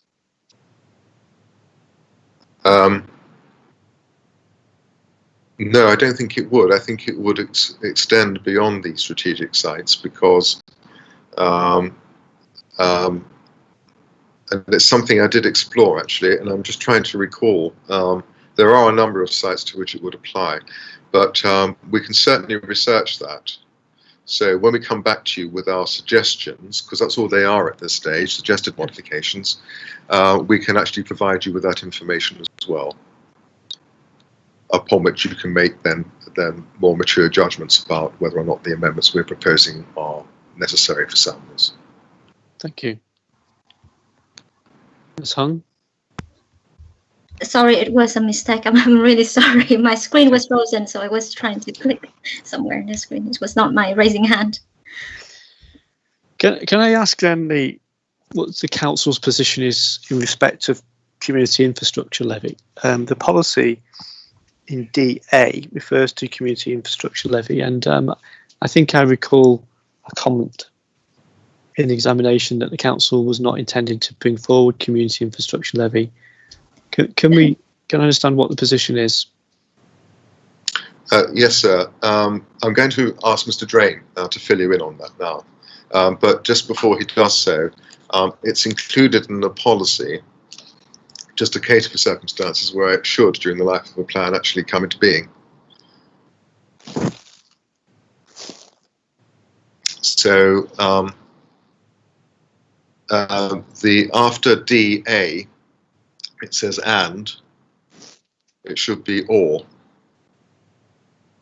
Yep. And or, it should be and or, because there will be circumstances in which SIL will be payable, but also Section 106 contributions payable for site-specific issues. But is it more likely that SIL will be the less favoured approach because it's, well, Mr. Drain can explain what's the prospect of SIL being introduced over the next 5 years, say. Thank you, Inspector. If we're talking about a 5-year period, then certainly the council intends to adopt SIL. And indeed, in our LDS, we've set out the timeframes under which we would want to produce that. I'm aware of the fact that that probably needs to be updated to take account of the examination process we're going through at the moment. But the simple answer is that the council would like to have SIL in place in order to deal with a number of these issues and wider infrastructure needs, and is keen certainly at the conclusion or progression of this examination process to get on with progressing that. There has been a lot of preliminary work done over the years, and we need to refresh that in order to go out for final consultation and then go through the SIL processes. And so that is really why we are reflecting on the need for Section 106, certainly in the short term, to deal with these issues as they arise now, but for SIL to hopefully be in place within certainly that 5-year period that you've suggested, in order to cover some of the wider needs in future. Thank you. The reference to the 5-year period is really about this early review of the plan that the council has is intended to undertake, and therefore the policy wording reflect that early Indeed. period in respect of these mechanisms for making contributions. Thank you. So it may be, of course, that the levy will cover key infrastructure requirements, in which case there won't be a need for retrospective contributions, but we'll have to see what comes forward. Yes. Okay, thank you.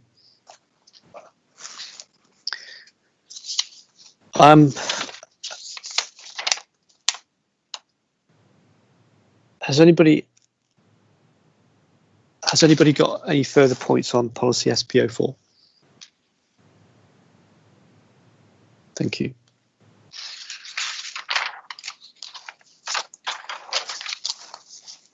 All right, so can we go back to go back into the questions that we started with on this, and let's look at the BE policies, starting with green and blue infrastructure. And I'm aware in the council's statement that it wishes to, well, it's suggested, and again we'll work our way through this, starting with the policies in the plan, but I'm aware that the council suggested combining, deleting some of these policies, so we'll need to pick our way through that. So can I start please with BE18, and ask the council to set out what supports this policy and what it's seeking to achieve. It may be that we might need to refer in that to BE19 as well, but I'll leave that to you to introduce.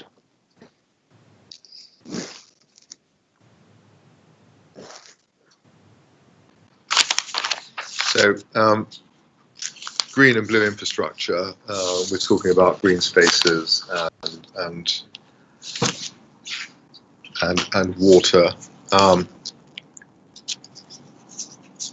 The policy begins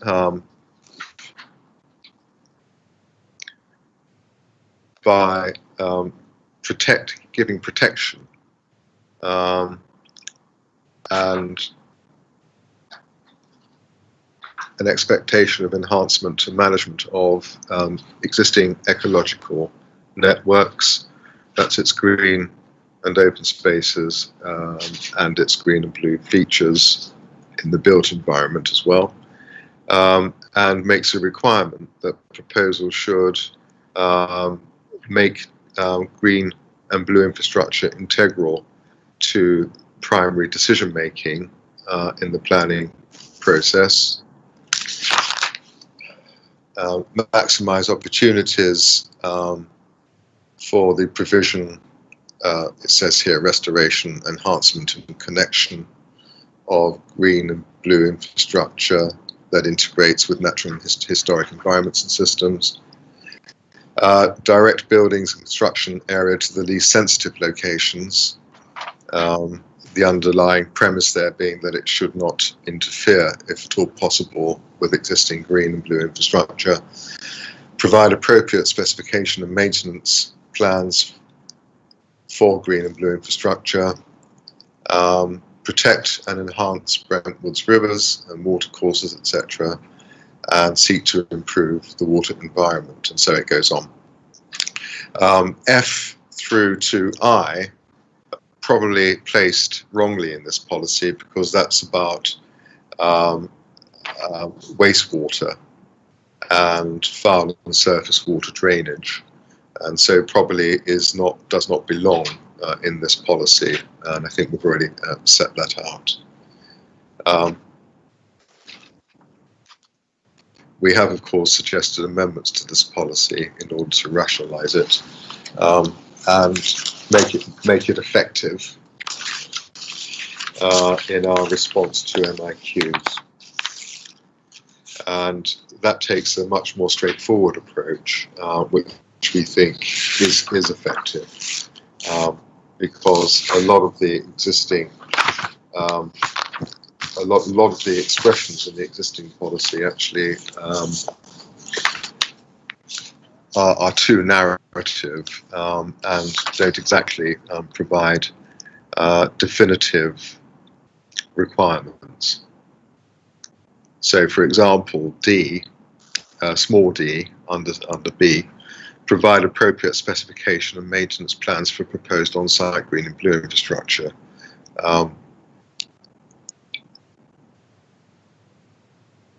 Throughout the life of the development, this includes small-scale greening interventions such as green roofs, street trees, and soft screen. Doesn't provide enough specificity. The language itself is not precise enough. So BE18, the proposed amendments to BE18 in our response to your questions, if I may just read it out because it's not very long. So it says, A, Brentwood's network of green and blue infrastructure should be protected, enhanced and managed to provide a multifunctional, high-quality open space resource capable of delivering opportunities for recreation, health and well-being, ecological connectivity, biodiversity net gain, as well as wider ecosystem services for climate change adaptation. New development is expected to maximise opportunities to enhance or restore existing GBI provision and or create new provision on site that connects to the wider GBI network. Its design and management should also respect and enhance the character and distinctiveness of the local area. Developments on sites containing or which are adjacent to a watercourse or water body are required to ensure there is no adverse impact on the function of water quality of the blue infrastructure. Proposals that maximise opportunities to enhance or restore blue infrastructure and incorporate these features into the public realm of development will be supported, and adequate undeveloped buffer zones should be applied as necessary to mitigate flood risk in line with policy NE06 and or support sustainable drainage in line with policy BE08. Proposals should provide appropriate specification and maintenance plans for the proposed green infrastructure throughout the life of the development. So it takes a much simpler approach, much more direct, and is effective in a way that the existing policy probably is not. So although the objectives of the existing policy BE18 are sound, it's not effectively communicated. in the policy, and that's why we're proposing these changes. Thank you, Mr. Shardavian. In respect of A, and look at, if we want to look at the one just read out. Yes, that's the proposed change, is it? Yes. Yes. Is that it reads a bit more like a statement than a policy. I'm just wondering for your. Yes, it says should be protected, and I suppose it should say will be protected. So if policies come forward which undermine that objective, they'll fall foul of the policy. I agree with that.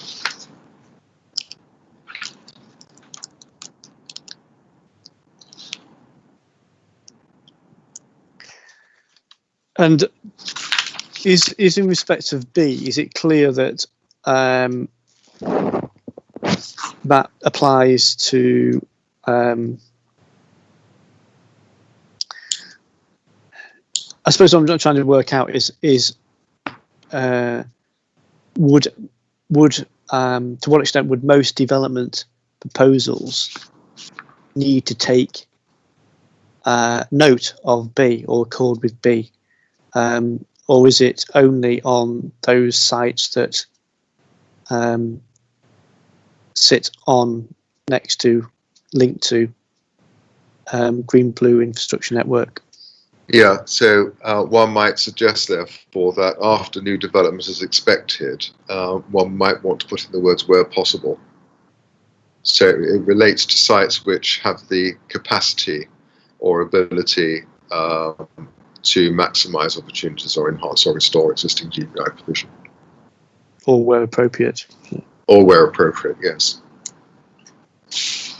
Or we could say where possible and appropriate.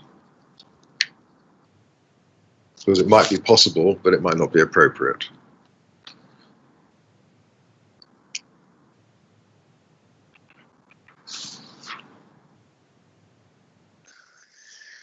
Thank you.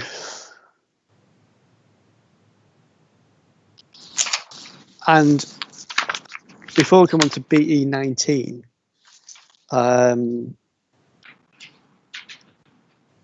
have parts of BE19 been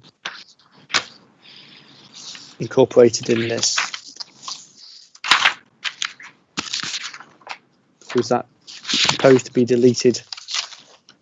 I think we're proposing to delete BE19. So it adds nothing. Because in your hearing statement, you say that parts BE19 is covered by the policies, particularly BE18 and NE01. So we deal with NE01 another day. But on respect of BE18, then the amended policy would then incorporate the necessary elements of what meet the objectives that BE19 was seeking to achieve. Yes, that's right. So, for example, access in BE19A, access to nature by measures such as building design, orientation, landscaping, etc. That is catered for. NE01 deals with elements of that as well. Measures should be protected, planned, designed, managed, integrate features of green and blue infrastructure. Well, that is entirely what BE18 is about. So B is superfluous in BE19 in any event. C is dealt with elsewhere as well. I'm not sure, I think it's NE01, but I need to check.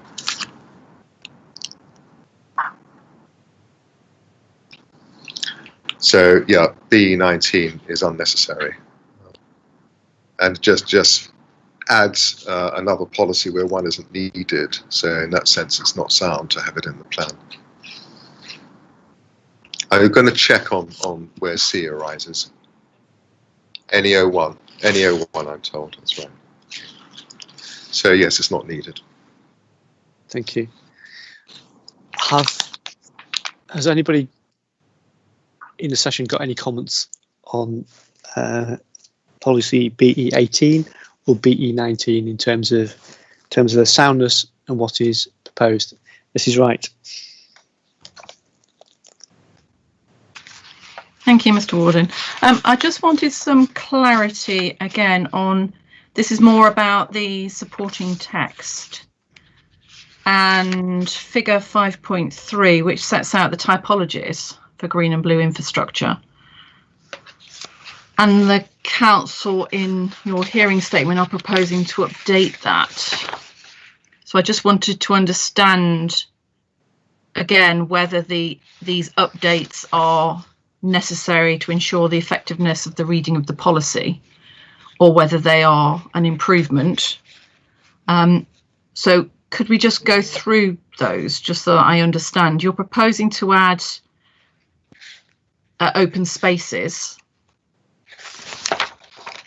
into the list because it's not included at the moment. Well, it is. It's included under amenity green space, isn't it? At the moment in the plan. Yeah. Yeah. So is there a particular reason why that needs to be pulled out of that amenity green space area? I'm just trying to understand why the changes are you've suggested changes to figure 5.3 and whether that gives greater clarity to the reading of BE 18. So I don't know if somebody can just explain the updates on this figure. Ma'am, just excuse me. I'm going to take some instructions on this. That's so fine. That's fine. Thank you.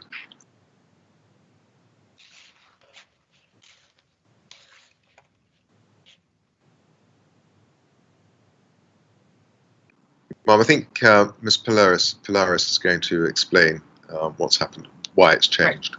Thank you. Hello. Yes. So the reason open spaces was, although it already existed in the table, we extracted it because we wanted to ensure that we highlighted it due to policy BE 22, because it specifies the protection of open space that is designated on our policies map. So in order to ensure that that is clear, we felt it was necessary to define it on its own. Okay. With regards to the other changes, sorry. No, that's okay. I think we'll be coming back to the open spaces definition and everything a little bit later, because we have a few queries. I suppose just because you've highlighted it now, you said that these are on your policies map. Is this the 2005 proposals map that you're referring to? No, I'm referring to the proposals policy map that we submitted as part of the evidence.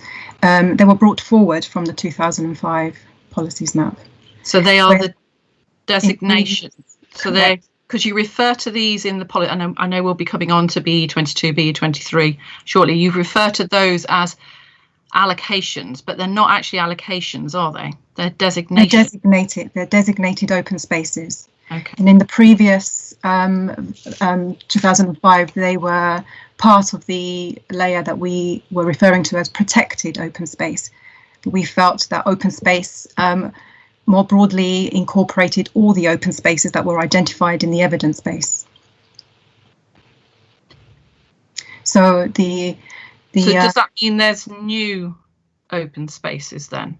No, it largely is. So it's just a new. Is it just a new name for? So it's open space rather than protected urban open space. Is that the case? Correct. Or is there a no? That is correct. Okay. Correct. And also just to clarify, as the definition says there, it does largely cover the green spaces within existing settlements.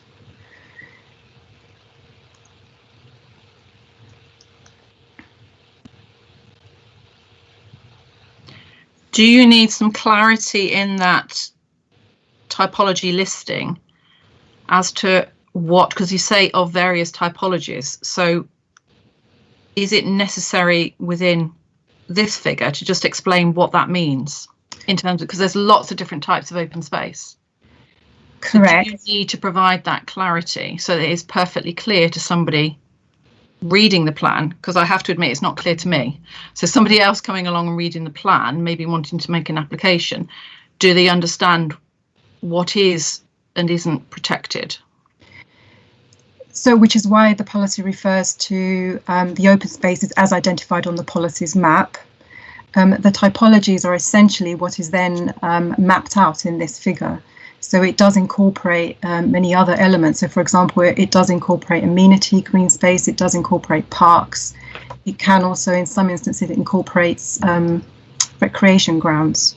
So it's a mixture. And so therefore, by just referring to it as open space in the policy, we felt it was encompassing and referring to what is designated as such on the policies map. The intention being that it would make that clear. Whereas if we start to talk about the different typologies, we may start getting into, well, it may then create confusion, because it does incorporate some of the subcategories that we have included in the figure. I suppose I just want to ensure that the plan is clear, whether it's within the supporting text or whether it's within the glossary, what is meant by the term open space. Yes, so we provided also a proposed supporting text to just elaborate a little bit on what we meant by open space. We can go through that if you feel it's necessary. I won't do that now because I think we'll be moving on to that when we come to the other policies. Okay. So if you can just go through just some of the other points as to why there's been updates on this figure, and then we can move on to some of the other policies. And I think it would be appropriate to move on to those open space policies and then come back to the policies 20 B20 and 21 we can come back to, but since we're already discussing the open space, it might be appropriate to move on to B22 and B23. So we're kind of moving into that, and I think it helps us understand those two policies as well. So don't feel hindered that we can come back to that later. Please let's understand this issue about open space now, because it will not only help us with B18 table, but those two policies when we're looking at them. So we'll move on to that. Okay. So largely the rest of the changes were really just to ensure we were being a little clearer. So for example, under Parks and Gardens, we just ensured that we they'd register Parks and Gardens to align with the actual national designation. The green corridors was in fact included under blue and green corridors, but again we felt there was overlap there, so we extracted green corridors as a separate green infrastructure typology and explained that a little bit further, which includes the protected lanes, which is a designation. And then ensured that the blue corridors, just referred to the blue corridors just to make that a little bit clearer, that we were talking about the main river courses and tributaries. So you're just separating those elements? Separating it all out to make it clearer, yes. Similarly, with the sports and recreation grounds, again, just to sort of make clear that we're talking about the sort of permeable play pitches in that instance. The amenity green space was deleted only because it's sort of covered by the green corridors and the other categories. The changes against allotments we felt didn't say much because it really pointed to ownership rather than what we were trying to say. So we have now defined it as a statutory and the non-statutory allotments and community gardens. And then garden land, we included that just so that it helps to align to our policy BE21. And other GI, which we're trying to encourage, essentially like green roofs and green walls, just to ensure that we are being complete. Okay, thank you.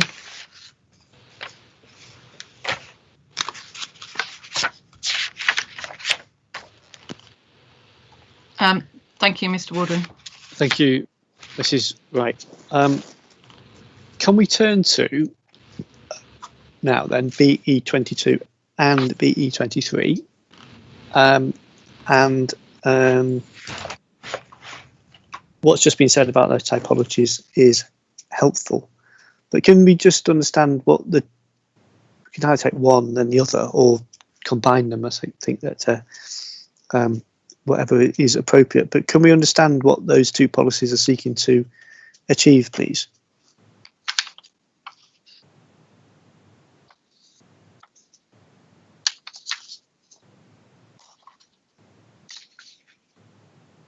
I'm not sure if it should be me or Miss Polaris. I'm happy to, but Paul, since you were leading on explaining the policies, I thought you may want to. All right, okay. I tried a handoff there, but it didn't work. Right. All right. Sorry. Fairly self-explanatory. BE22 provides for open space and new development. With respect to new development proposals, it says they are expected to provide functional on-site open space and or recreational amenities, and may where appropriate be required to provide a financial contribution towards new or improved facilities within the borough. The determination of that of the provision and its typology will be determined by reference to the size and nature and location of the proposal, and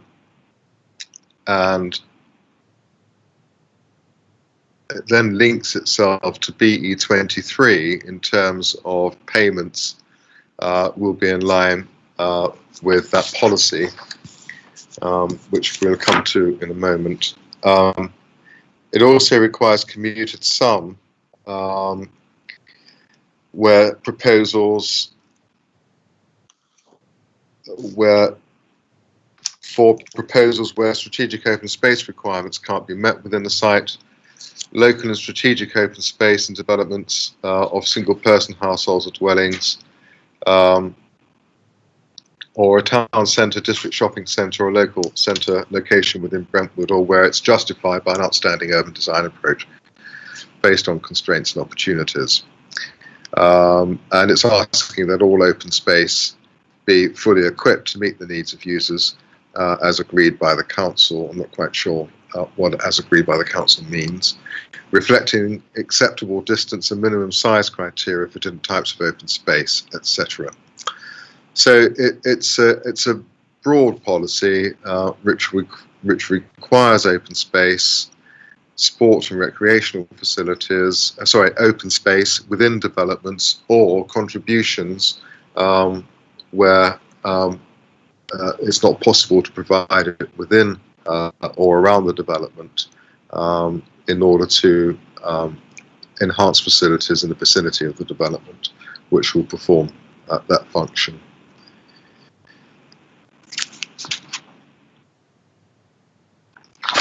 So we have, of course, looked at this policy, and I'm aware also of what some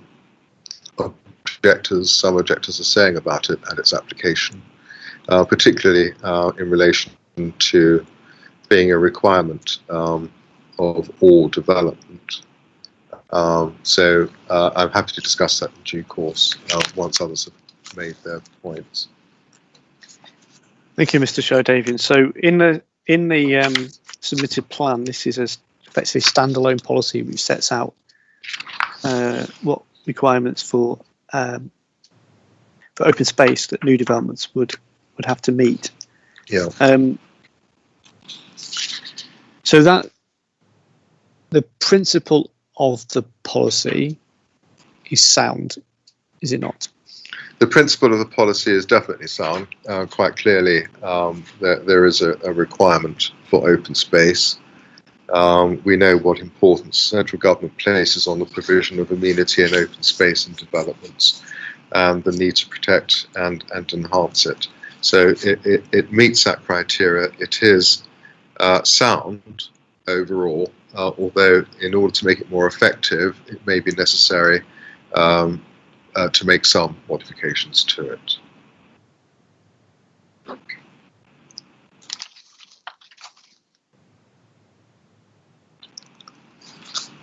So is it clear about, refer me perhaps to B23,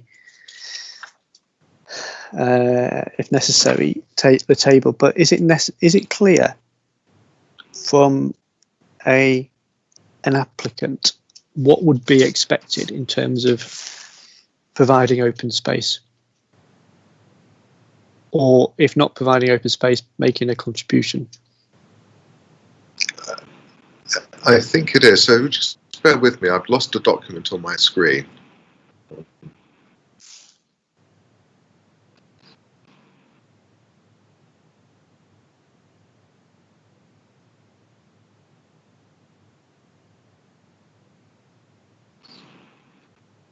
Nearly there.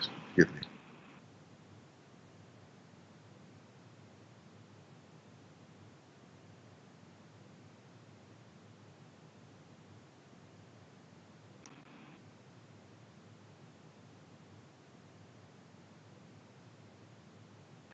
Yeah,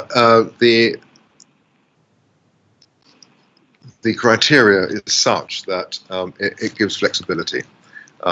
So where clearly it's possible to provide it, then the policy is quite clear that it should be functional on-site open space. And then requesting a commuted sum where they cannot be met on-site.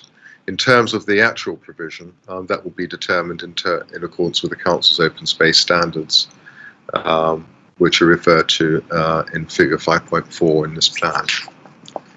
So if I was developing a site of 20 units, what would I refer to know whether I need to provide development open space on site or make a contribution?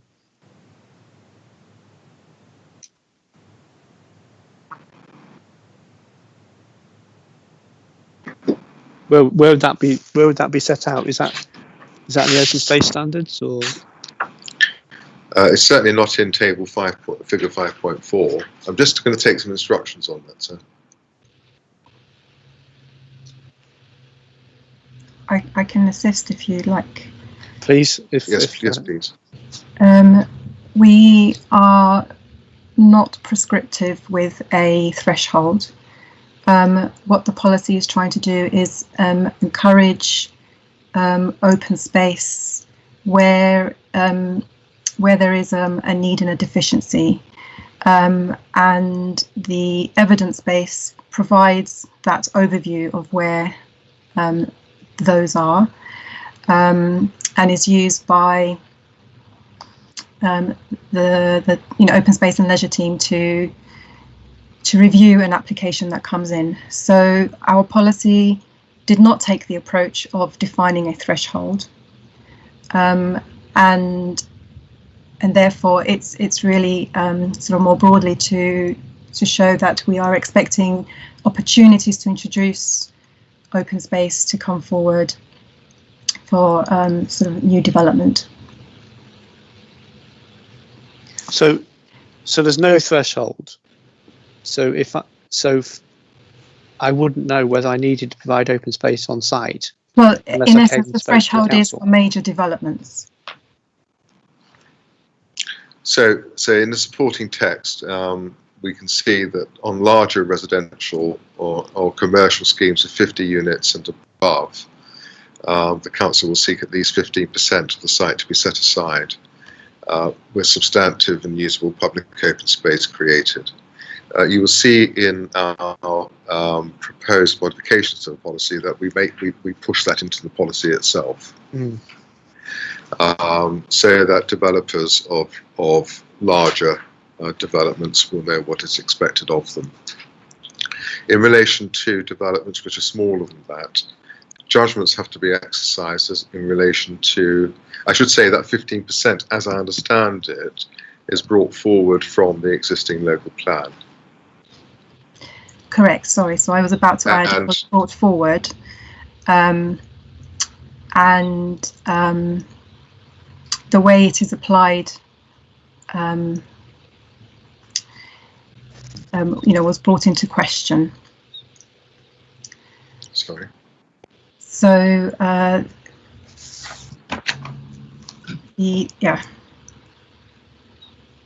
So in relation to larger schemes, we know that that the requirement will be 15%, and my understanding is that was based upon the experience of development management decision making over the course of the last 5 to 10 years, where it was difficult to justify without some kind of threshold what level of open space provision there ought to be in major sites, and it was determined that 15% was a reasonable amount of land, both in terms of what should be provided by the developer to provide sufficient amenity space for occupiers of the development. So in our response to your questions, we suggested that threshold should be introduced into the policy.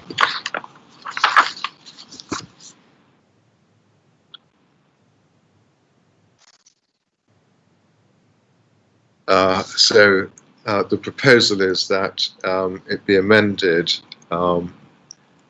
to read that new development proposals are expected to provide a minimum 15% usable on-site open space or recreational amenities.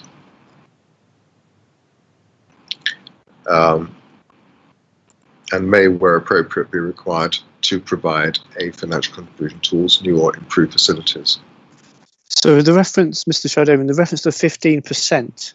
Yeah. Can you just in your suggestion? Can you just show me where that is?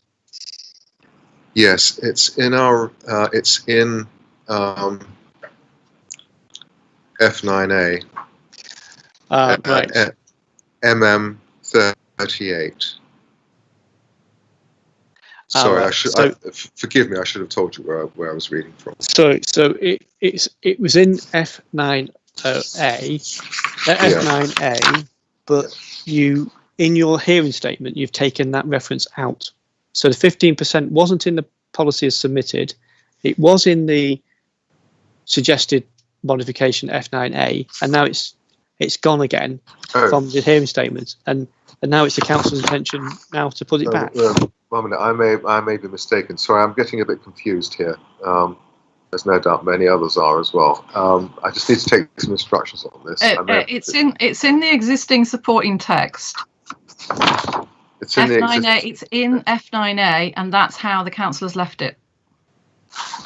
That's my reading, because in your hearing statement, you say F9A is where it is. Yes. So our question is that justified? Why 15%? Or a minimum of 15%? Why, in terms of flexibility, is that allowing flexibility? And is this threshold of 15% justified? I knew you were going to ask me that because I don't have an answer to it. I'm sure you knew I was going to ask you that. As I say, it's a figure that's been brought forward and it's based on experience, and we don't think it's an unreasonable expectation. I suppose it should be looking at around 15%. But it's very hard otherwise to put in something which, as it were, gives rise to developer expectation as to what's to be expected from them, to be sought from them. And as I say, it applies only to larger developments where experience has shown that 15% is entirely appropriate as a threshold. I mean, undoubtedly, it would be very restrictive if it were made a strict requirement. So possibly the policy should be indicating that around 15% where possible and practicable. Thank you. Mrs. Wright, have you got any more questions at the moment? Because I've got some. Not at the moment. I'll butt in if you don't mind, as and when. Yeah, that's okay. I've got some questions in relation to that discussion, but I'll turn to Miss Webster because she's been waiting very patiently while we've been discussing it. So for now, Ms Webster. Thank you very much, Inspector. I had to say that when I looked through the documents, I thought that 50 units or more provision had disappeared. So I'm sort of relieved in a way that it is in there. One of the observation I had, which I couldn't understand, was whether if a development has more than one landowner, but in total would exceed the 50, is there a danger that by subdividing the development down between the landowners, that threshold can be avoided? And that's one of the concerns I have. But then maybe that's addressed elsewhere in the regulations, because obviously I'm not an expert, so I don't really understand. I don't know where all the cases are, but that was really one of my observations about that 50 units. Thank you, Ms Webster. I'll take Mr Hollingworth and then I'll ask the council to respond to that point. Mr Hollingworth. Sorry, just to clarify, F9A doesn't include the 50 unit threshold. I was talking about the 15%. So I understand. I've just heard Ms Webster just say that she thought it's now back in, and so I think we just need some clarity on that point. I'm just looking at F9A for BE22, and it's talking about a minimum of 15%. I was purely talking about the 15% and whether that should be in or out, and the clarity on that. But I can't see, unless somebody tells me otherwise, the 50 unit threshold as to what development that would apply to. So I'm getting confused now. Yes, I think we're all confused. It's in the supporting text. It's in the supporting text, yes. Yeah, but it's not in the policy. It's not in the policy. Thank you. We have some further questions. Mr Hollingworth, please. Thank you, sir. Yes, appreciate the 15%. As I understand it, anyway, is not within the policy text, it's in the supporting text, but we nevertheless do have a number of concerns in respect of this approach. I think which, in summary, really are threefold. I think firstly, as you've already alluded to, what is and asked, in fact, what is the justification for 15%? And it does seem rather precise, and I am grateful Mr Shadow-Even's confirmed that there's possible modifications to that already being considered to introduce some flexibility. But I think separately to that, and perhaps something that can't be cured just by some additional text around the 15%, as our concern, it seems to have been drafted presupposing that it would apply to residential developments and not having regards to the strategic employment allocations that are proposed, where a different approach to open space might be more appropriate. We're certainly not suggesting there shouldn't be public open space provided at those strategic employment sites, but simply that there should be a more sites and use specific approach to those spaces. And thirdly, so our concern would be that there is within the site-specific policies policy requirements referring to quality landscaping design and layouts, and excuse me, there is that potential confusion for a future decision maker as to how that policy would be read in conjunction with this overarching policy, which, as I say, does seem far more appropriate for a residential use, particularly where it includes, for example, reference to play equipment being provided, which might be wholly suitable for a new residential development on the edge of an existing settlement, but far less suitable for an employment site which is detached from existing residential areas. Thank you very much, Mr Hollingworth. Can I turn to the council, please, and see if we can pick up some of those points? And a particular point was mentioned by Mr Hollingworth, that the policy applies to all development proposals, not just residential development proposals. Does it? It does. I suppose on the premise that even commercial developments should be providing green space, if possible, for the benefit of the occupiers and employees of those sites. So there's nothing wrong with that. I think the proposal which I'm suggesting to provide flexibility in a 15% will deal with situations where a particular development can't provide anything like that, because I'm saying if possible and practicable. So one would have regard in those circumstances to the nature of the proposed development, what it's trying to do, and whether or not the 15% can be achieved, and if it can't, the reasons why it can't could be taken into account. Where a commercial development can provide for it, then there's every reason why there's no reason why it shouldn't, to give breathing space to the people employed on the site.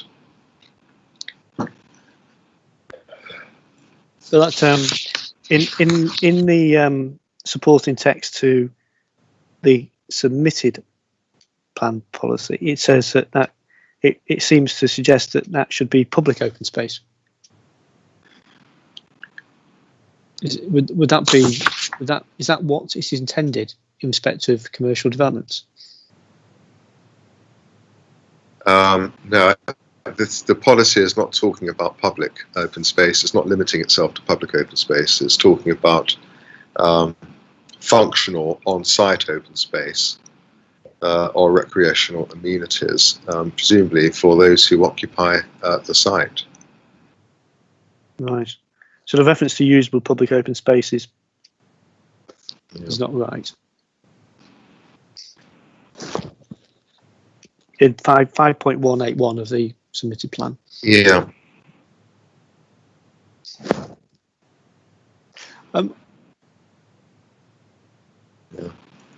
Just bear with me.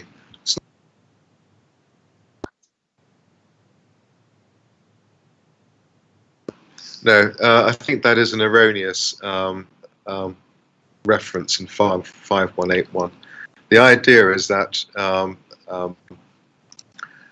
the amenity of occupiers is enhanced by the ability to use some open space in and around the development, and that would include people working on site as well. That's the intention of this, and of course we're looking here not predominantly at brownfield sites, but sites that are coming up afresh, and that includes employment sites, even though part of it is brownfield, like E11. So we're saying there is ample opportunity in relation to these sites to provide that breathability for its occupants. Thank you. It may not be 15%, but then if we introduce those words, then there is that flexibility. Thank you. Mr. Hollingworth, your hand is still up. Is that do you wish to come in on this point? Thank you, sir. Yes, it wasn't a legacy hand, I believe is the terminology. It was in response to Mr. Shadarivian, and I think firstly just to say that, yes, completely agree that it is appropriate for strategic employment uses to incorporate open space and amenity space for employees, and that's certainly the intention with Brentford Enterprise Park. But our point is simply that will normally necessitate a slightly different approach to a residential scheme, and the policy as currently drafted is not imbued with sufficient flexibility to be able to allow a decision maker to account for that.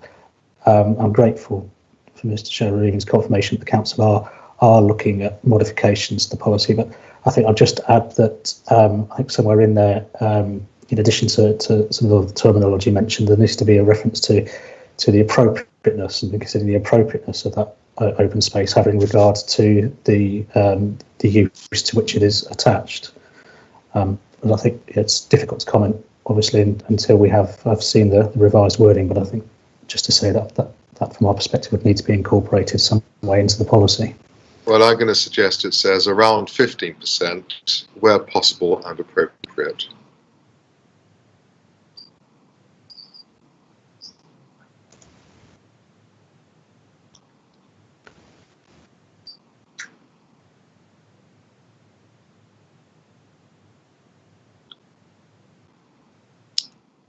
Sorry, did you hear what I said? I did, thank you. I was just writing that down. No, that's sorry, my apologies. I thought my screen had gone blank. Sorry. No, so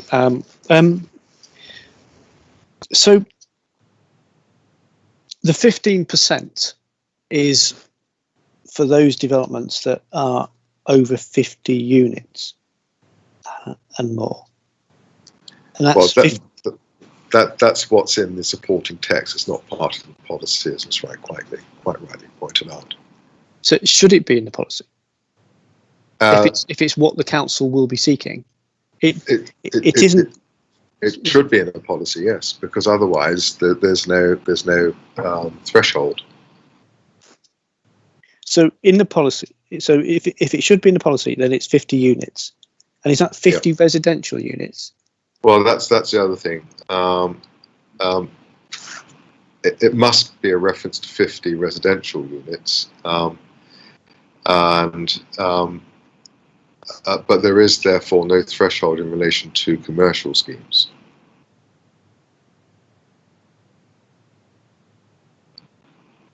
Right.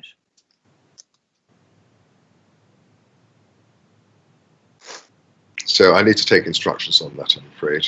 I'll be perfectly candid. Can I just maybe simplify the process? Yeah. With the wording, Mr. Shadravian, that you have now proposed, which then puts in the term where possible, where appropriate, is it necessary to have a threshold at all?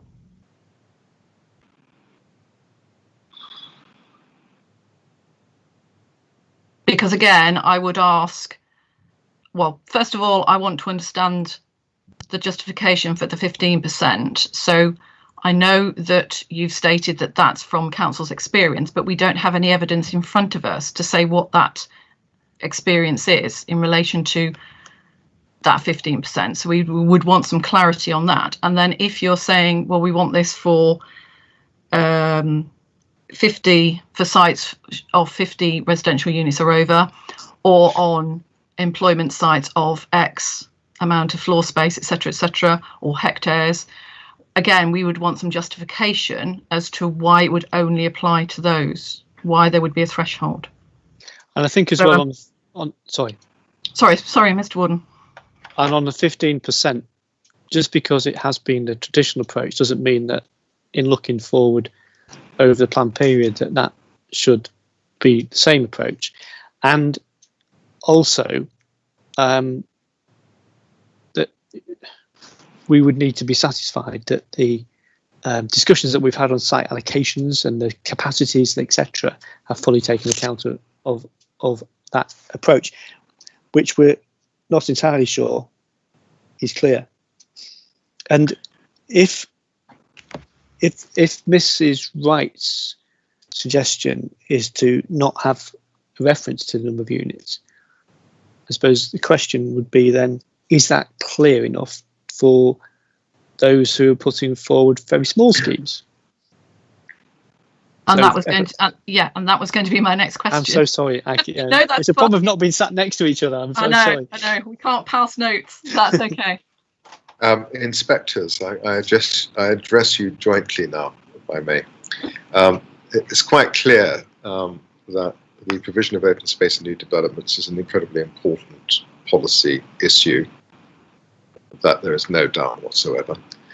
And it's also quite clear that this discussion has, as it were, disclosed some underlying issues about the assumptions which are being used here in terms of what is appropriate in relation to what type of development, in terms of the quality and amount of provision, but also, as you rightly say, how does a requirement of 15% affect the delivery of the various allocations? And does the evidence support 15% in relation to all of them and smaller sites?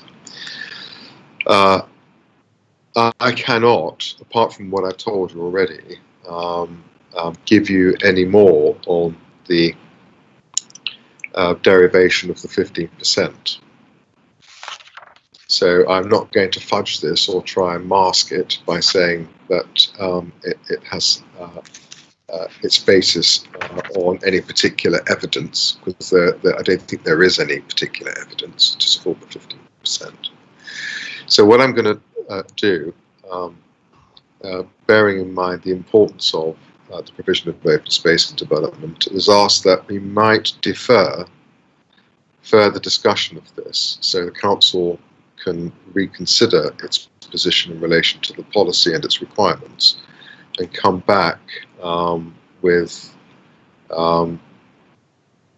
a statement which looks at past delivery of open space and developments, also looks at the allocations to see how a threshold would work in relation to the allocations, and secondly, to provide you with a policy formulation that provides the necessary flexibility but ensures an adequate delivery of open space within developments of all sizes. I'm confident I can come up with policy wording that achieves that, but what I can't give you now is the evidence base which supports 15%. Nor can I say that the allocations, all the allocations of 50 or more units of residential units would support that. I'm sure it would, but we need to make sure that that is the case.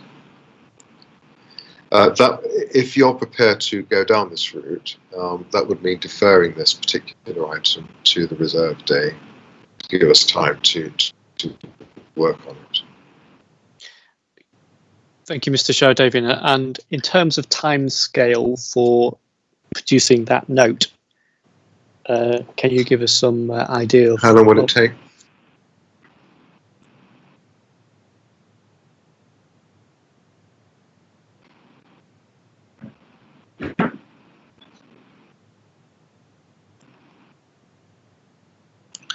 Can I come back to you on that, sir? Yeah, okay. Thank you. Mrs. Rice, have you got any comments on that approach?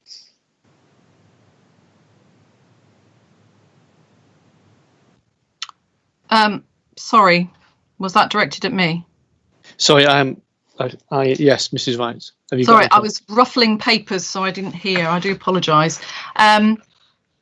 Yes, but there's also a couple of points that Mr. Sherdavian may wish to include in that discussion to just ensure that there's clarity on, because I'm sorry, I was just trying to bring up the suggestion. I know we're looking at what the policy itself says in the submitted plan, but I'm trying to clarify because of the amalgamation of BE22 and BE23. Yes. Obviously, we need to look at the suggested text that's set out in the hearing statement, and I'm trying to understand what that means and whether that's consistent with national policy, particularly in relation to Part A of the suggested text in policy text in the hearing statement, which only relates to designated open spaces.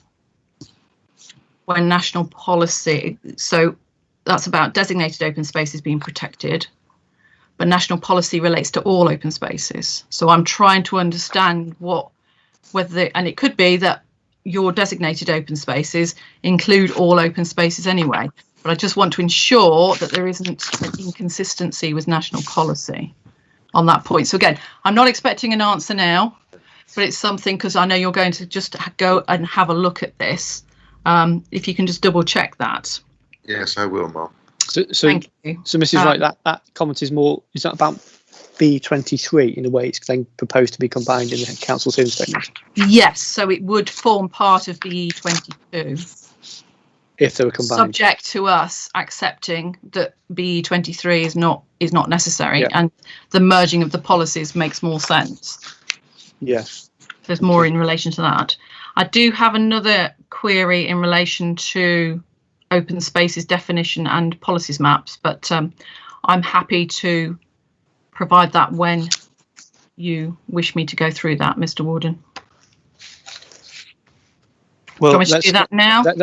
Let's have that now. If Mr. Sherwood-Davian is clear in terms of what is expected, and we'll wait for Mr. Sherwood-Davian to come back on a timescale, but he's clear now from what he has suggested and what we've suggested needs to be included in that work. Okay. We'll wait for the timescale. Great, thank you. If that's clear with the council, then please go on to ask the question about open space in the policies map. Ms. Polaris, you stated earlier, because I'm still a little bit confused about where the open spaces are shown on the policies map. We don't have a policies map. It's not submitted as part of the core submitted documents. All we have is proposed changes to the policies map. So we don't have, it may be in the other evidence somewhere as part of either a Reg 18. I'm trying to understand where these designated open spaces are and which document you're referring to. Yes, sorry, I need to find the reference of the... If you can, please, that would be great. Maps that we sent through.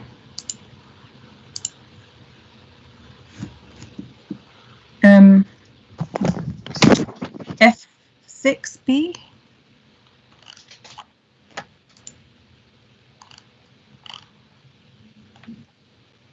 Just bear so with it me. was submitted as the composite policies map, as proposed to be included in the local plan. Right, that one. Okay, bear with me.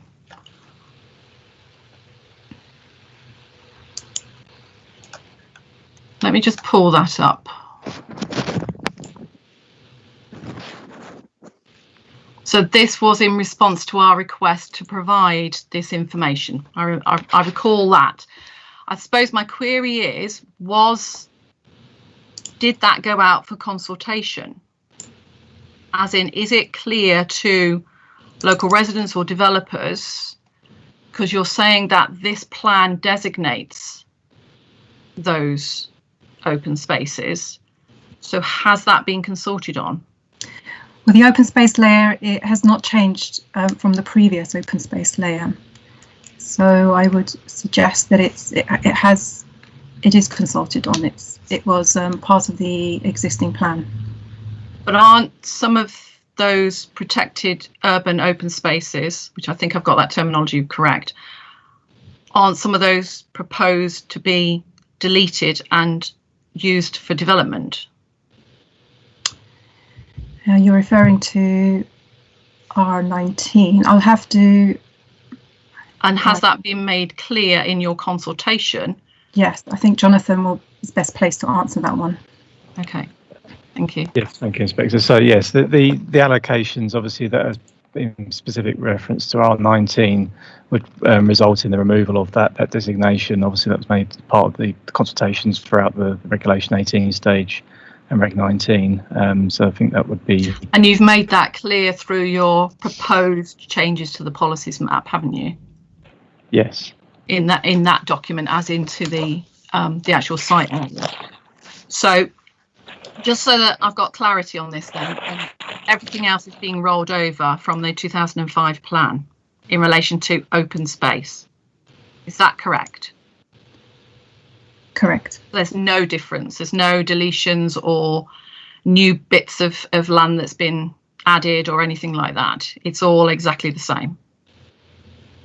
As far as I am aware, then yes, it is all the same. Okay, thank you for that clarity. Thank you, Mr. Warden. I'm not sure if Mr. Govier wants to come in on that point or he had an additional point to make, but thank you for that. Yeah, I've got a point on that point, but Mr. Govier. Yes, thank you very much.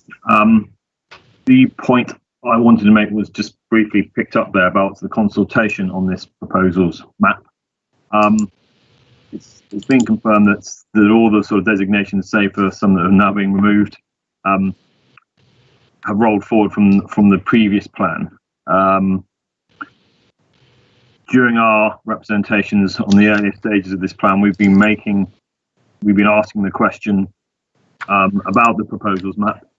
It was not clear from the earlier drafts what land was being designated. We made representations that some should not be designated under the protected urban open space, and it is only according to the council's website September 2020 when this proposals map 2016 to 2033 was actually brought forward, and it was only at that point that we knew in respect of the land that we had in our minds what designation it would have. So I would question the sort of conclusion that was reached by Ms. Barras that this is being consulted upon because it's existing.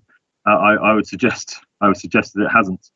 I think I've got some more points to make, but I think I'll just hold fire on that for the moment, mainly in relation to the questions 165A. But that's the point I'll make for now. Thank you. Thank you, Ms. Webster. I just wanted to say that obviously R19 is probably I presume, the site that I'm interested in mostly. And similarly, I know during the consultation there was a discussion about the removal of the designation as a protected open urban space. I have to say I'm a little bit confused now as to what it may or may not be designated as, and whether it will count as an open space or a designated open space. And I'm not sure from the recent process with a number of changes whether that's been particularly clear. Thank you, Ms. Webster. Mr. Govey, your hand is up because you've got some other points to make, haven't you? But not necessarily at this minute. Yeah, sorry about that. I meant to put it down. I'll stick it up later. Yeah, and I won't forget you. So, Ms. Polaris, so in respect of the proposed changes to the proposals map, where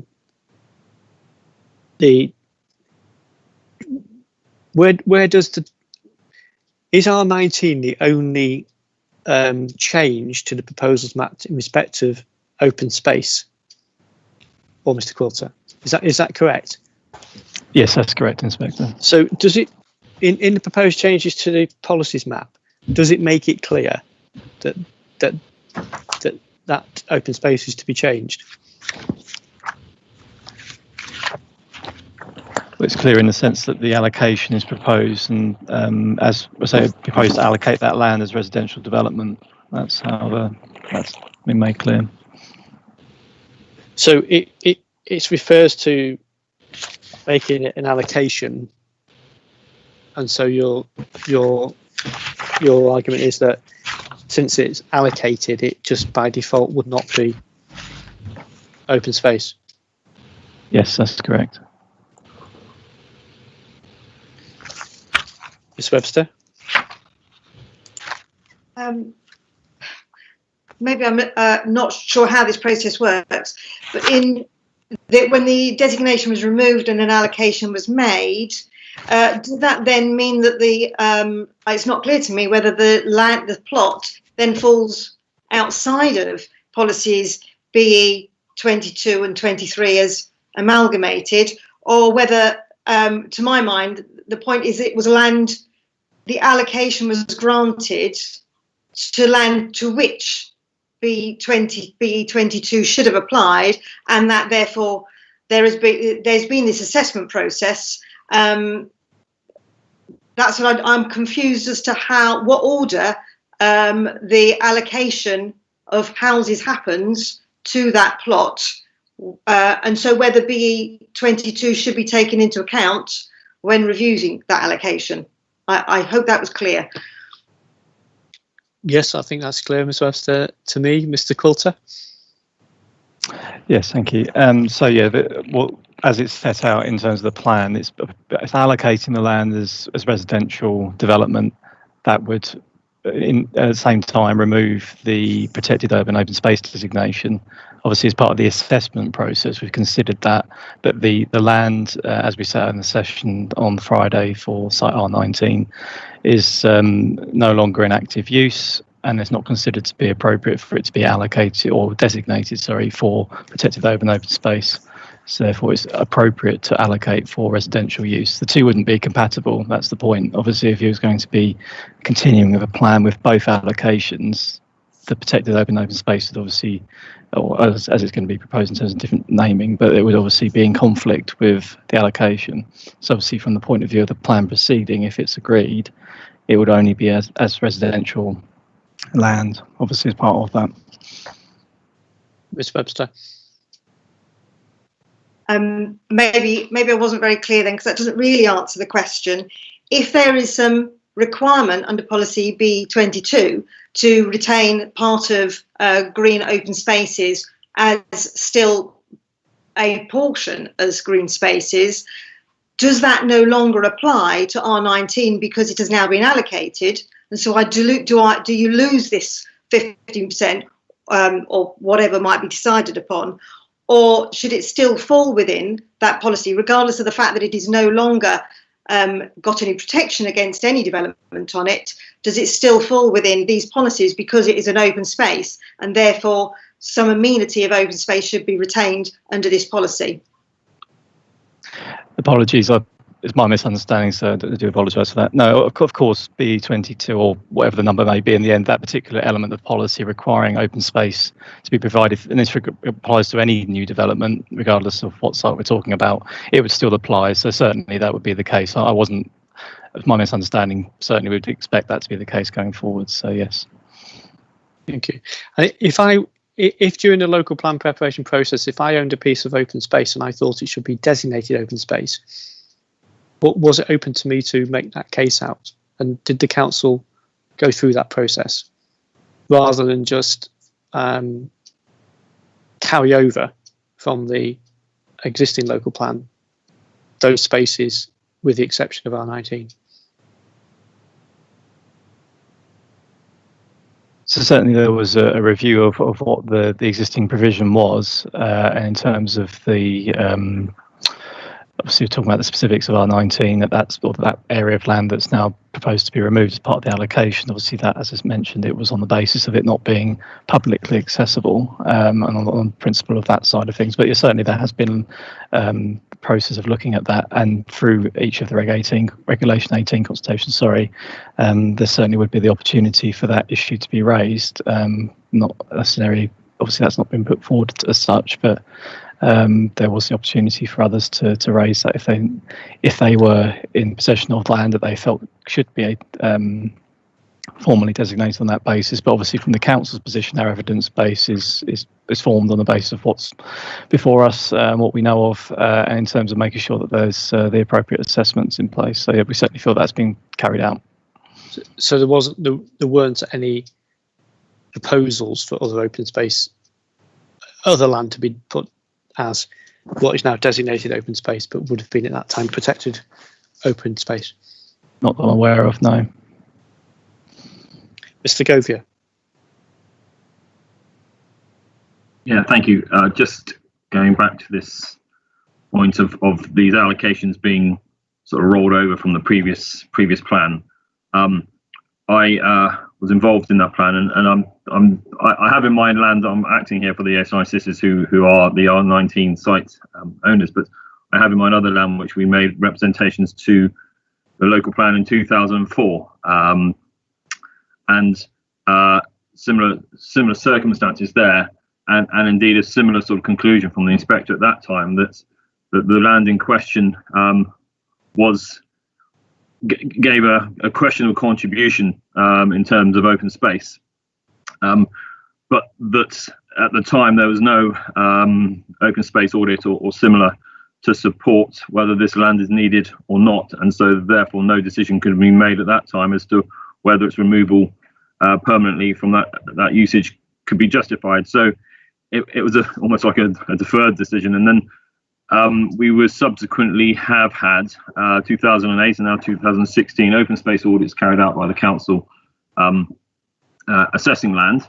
And if I can just refer to a particular piece within that, is actually site 19B, which is only a very small area of land adjoining the Erskine High School playing fields.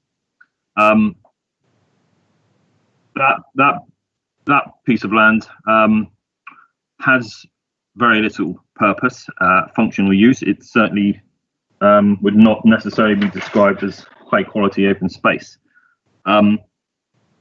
It's continued to be rolled over in this version of the local plan. But the evidence that's there, the evidence base that is there, including the open space audit, gives it a rating of public accessibility 1, recreational value 1, amenity value 2, out of 5, all of those criterion, 1 being the lowest and 5 being the best.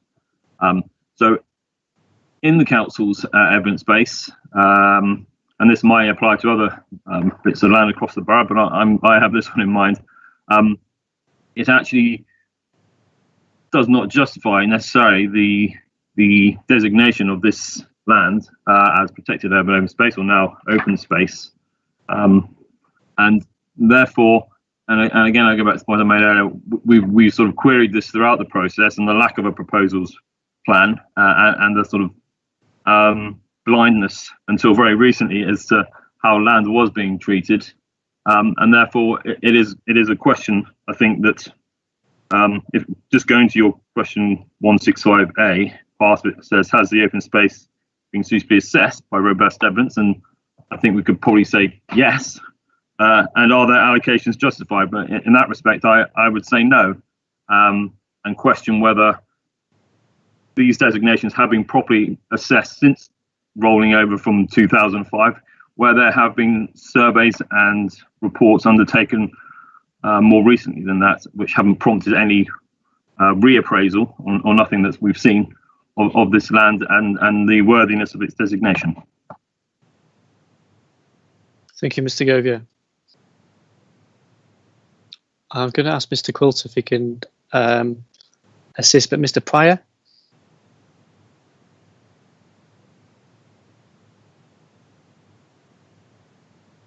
I think you're on mute, Mr. Pryor. Sorry, sir. Yes, because it comes back on your question, sir, and what Mr. Govier has said. There has obviously been one representation through the firm for the Erskine sisters for another piece of land to have proper review of the designated urban open spaces, and that exercise should be looked at a little more critically. So, in responding to your question, sir, I just endorse what Mr. Govier has said. Thank you very much, Mr. Pryor. Mr. Quilter, or Mr. Drain, indeed. I don't know who's going to take this. Thank you, Inspector. I think we need to be clear here about what's been accused in terms of blindness. It's by no means a blind exercise that's happened. Indeed, there's been reference to the assessment that's been made of open spaces that we've undertaken as part of evidence. We are clear that there is only one change to the open space designation, which clearly has gone through consultation. That includes R19 in terms of the allocation and the points that have been made already for residential allocation coming forward there. Therefore, the open space designation as currently exists being removed. In terms of the other site that is being referred to, that has been assessed. There may well be others who are aggrieved at the outcome of that or the decisions that have been made in relation to the outcome of that. Our view is that site in particular is a small site and is not therefore deemed appropriate to allocate for an additional or different use. And so we've maintained the existing designation as is there. Thank you very much, Mr. Drain. Mr. Govier? Sorry, left my hand up by mistake. Apologies. Can I just come in there, Mr. Warden? I think what has possibly not been completely clear is that The council is under does not have to produce a proposals map. It has to set out the changes to the. Sorry, we don't talk about proposals maps. It's policies map.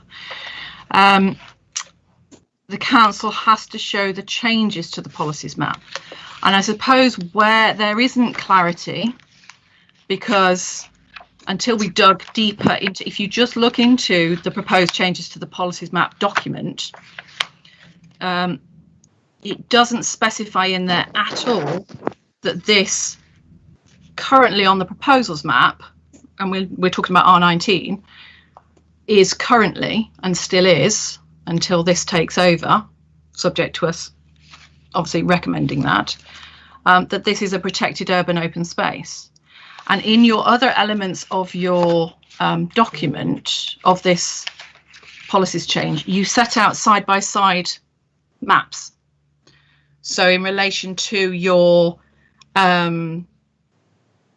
retail elements, you've got this is the extract, this is what the 2005 local plan says, i.e. on the proposals map, and then this is what we're proposing in terms of changes. And you set that out for wildlife sites, and you set it out for functional plain, for the functional floodplain changes, etc. So I think the council is correct in that it clearly sets it out in this document as an allocation, but it didn't necessarily clearly set it out as a change from the existing proposals map. I'm not saying that is causes any legal connotations or anything like that at all, but I think that's what possibly has certainly caused us to ask for a composite map, which would be the policies map once it's taken over. So I just wanted to try and get some. I think that's where our confusion came in, and I think that's possibly where other confusion has come in as well. Thank you, Inspector. Understood. And obviously, that's why it's helpful to have had that request and to try and combine that into the composite map, which hopefully we've been able to explain more clearly. I would just say that this issue certainly came up through representations. It came up in documents B12 submission document, which is the preferred site allocations document, which goes into more detail about the site allocations and the existing constraints on site. So whilst we may not have made it clear in relation to, as you've expressed, the specific map changes, we've made it clear that the existing designation on this site is open space in terms of R19, and therefore the change of that is suggested through that process. Thank you, Mr. Train. Ms. Webster. With relation to R19, I think one of the questions that was raised by a lot of our residents was that I know on Friday it was discussed substantially about regarding to playing fields and specifics about educational use, and I know that was addressed then. But I know in the policies regarding green spaces and open spaces that the council specifically refers to multifunctional spaces, and those are defined as having more than one specific function.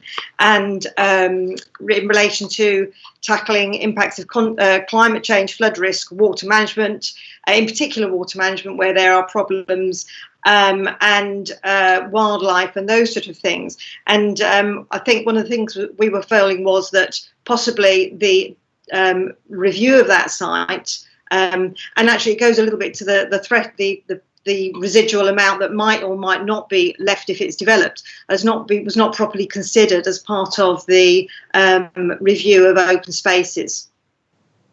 Thank you, Ms. Webster. I don't want to get into the detail of sites that we've already discussed, but it's useful information as a way of understanding how this policy would operate. It is now 1:10, and we are running slightly late. I want to ask whether anybody has got any more questions in relation to policy BE23, or any more points on B23, and then I want to suggest that we do continue to deal with the remaining two policies that we skipped. That will take us on a little bit longer for this session. I just want to make sure that everybody's content with that. Mr. Govia. Yeah, thank you. Just one of the problems which I've had, which I think is shared by others, is the various iterations of these policies that we have. We're obviously looking and working from the submitted documents, but then there's the F9A and then the council statement, which substantially change all of these policies. It would just be interesting to know exactly where we're going and what actually we are looking at here. If there's any discussion necessary on the council statement and on all the changes that are being made there, if they're likely to be coming forward, or if we are indeed just working from the original documents. Well, we are, as we said at the outset, the principal document is the submitted plan. What has been put forward in terms of F9A and the text in the council statement is suggestions to us as inspectors. It is useful to understand what is being suggested and why, but the core document is the submitted plan. Just to confirm, sir, if it assists, that suggested amendments which are coming forward do so on the basis of the submitted draft plan, not on the suggestions thus far given you. Thank you. So, Mr. Govia, I do agree that it is. We've said, and it is clear that it is various situations and suggestions are designed to be helpful, but in some ways have helped to lose a bit of focus from reliance on the submitted plan. But thank you. So, thank you, Mr. Sherwood-Davian. Is the council content for us to continue to deal with the remaining two policies? Yes, sir. Entirely in your hands. Thank you. So can we turn to, and we will try to. I just wonder whether Mrs. Wright and Annette, whether anything needs to be done in terms of the 2 o'clock, proposed 2 o'clock start, whether we need to knock that back slightly, or whether if we finish here by 12:30, whether we can start at 2. I'm asking the council as well. I will start at 2. Subject to that technically being okay. So, Ms. Feeney, any? Yes, that will be fine. Okay, thank you. So the sooner we finish this, the better. Absolutely. Thank you. We're all hungry as well. So, could you tell me which two policies we're talking about now? Yeah, I apologise. It's the way that we've normally dealt with everything in order to date, but today we've moved around, and there's a reason for that. But it is BE20, which is allotments and community food growth space, and BE21, protecting land for gardens. Absolutely. And both of which the council has, in its hearing statement, has suggested some modifications. So if we can turn to BE20, which is allotments of food grown space, Mr. Sherwood-Davian. Well, BE20 requires that allotments be part of,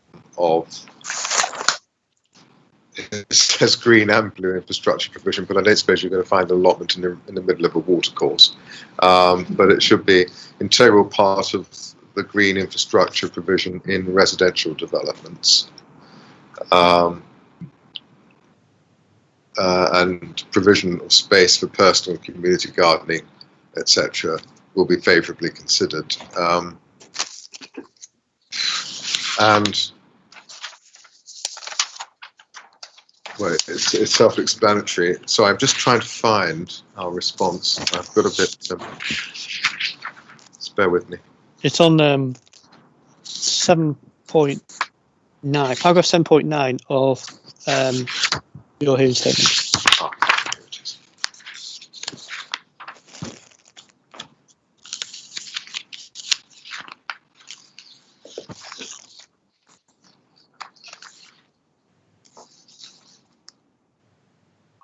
Yes, and so I'm going to turn to F9A.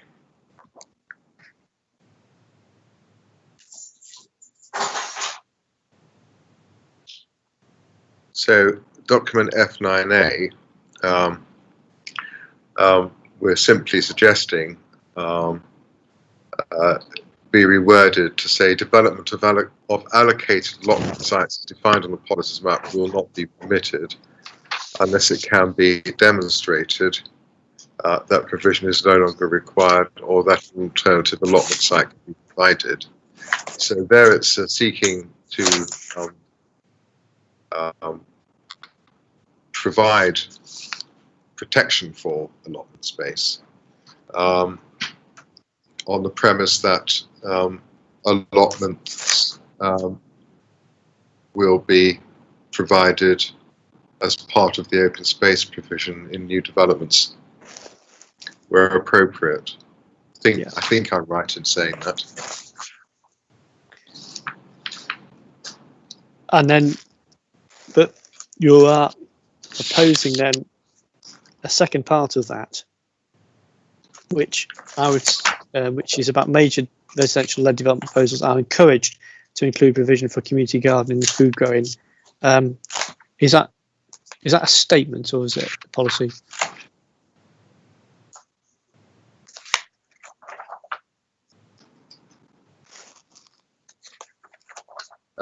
It's an encouragement, sir.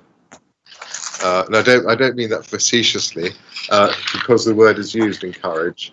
I think what it's saying is it's a matter of discretion, but the council would encourage it when development proposals come forward.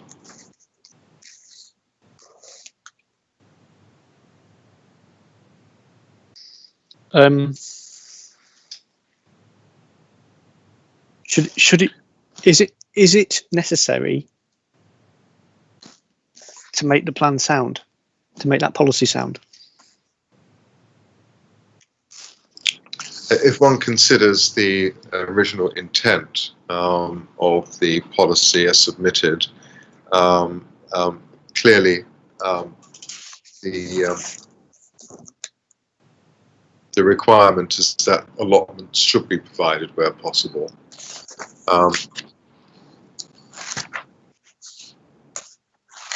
And B in B20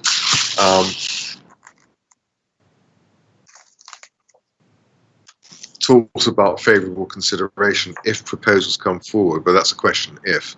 And so what B is now doing is encouraging developers to include allotments within their open space provision. So it's actually making it an active element of the policy rather than a passive one. And is it active enough in terms of?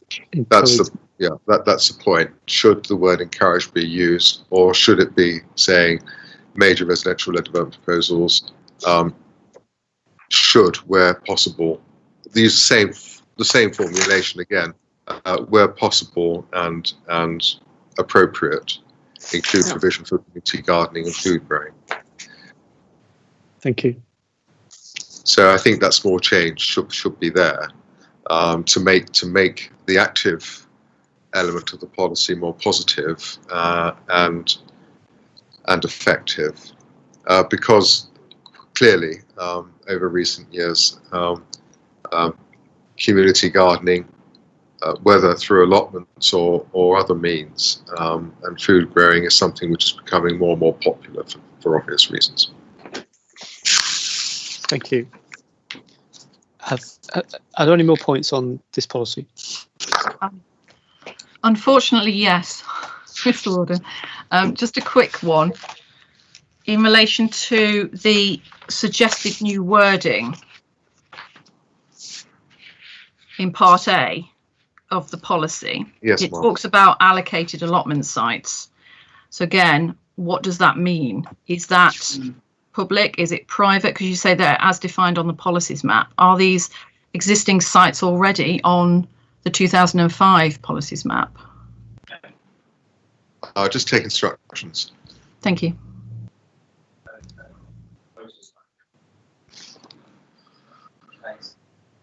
But the answer is I don't know at the moment, and I'm not going to be able to do it before lunch. But as this is a clarification which we can provide.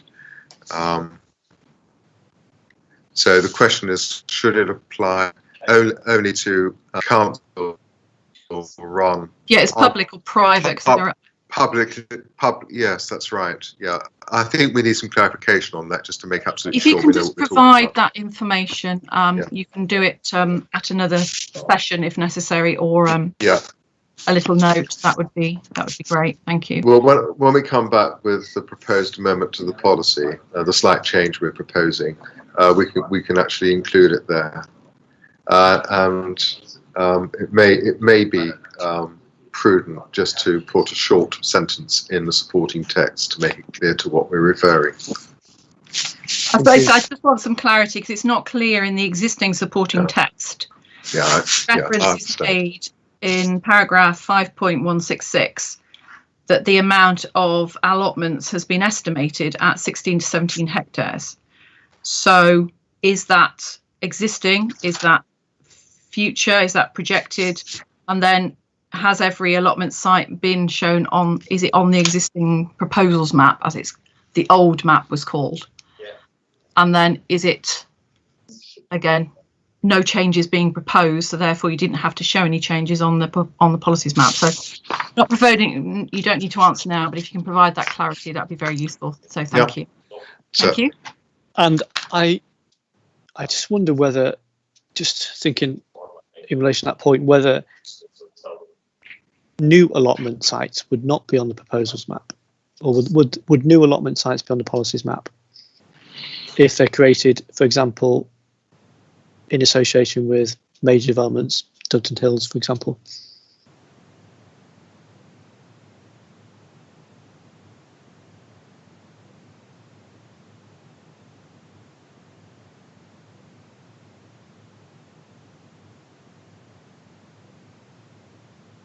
You on mute, Mr. Shardavian, sorry. Sorry, forgive me. Dunton will be providing allotments, but we don't know where they're going to be, so we don't know where they're going to be on the map, so to speak, at the moment. I suppose my point is, therefore, we would need to ensure, wouldn't we, that sites that are not necessarily on the map are also protected if they providing the same function and value. Yes, that's right.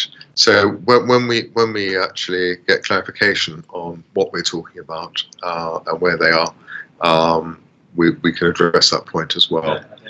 Thank you.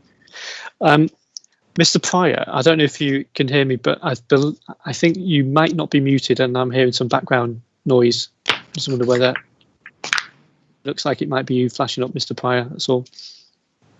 Thank you. Right, policy BE21, final policy this morning, this afternoon, is about protecting land for gardens. And can I just understand, and I'll refer to the changes that the council has suggested, but this policy is to protect existing well, the change, the council proposed to change it because the allotments have been dealt with, I think, through the policy we just discussed. So this policy is proposed now to be changed, amended, suggested to be amended, suggested to be changed for private land, private gardens, and particularly back gardens. And my question is, why just back gardens? I might be able to assist here. So we discussed the issue of BE21 again yesterday, and we think actually going through the policy, we don't need to amend the submitted policy. All we need to do is delete the reference to allotment. So it reads, proposals for development on sites that form part of an existing garden or group of gardens will only be permitted where, and then the criteria are set out. Right, okay. So we don't need to burden you with any of those proposed changes unless you think they are necessary to make the policy sound and effective. Thank you. And that, I had a question about exceptional circumstances, but that is not in the original policy, so I don't need to go there. But we think the policy actually does work. Sorry. So there's a question on relation to criterion E. Yes. And I just want to know what that means in respect of the operation of this policy.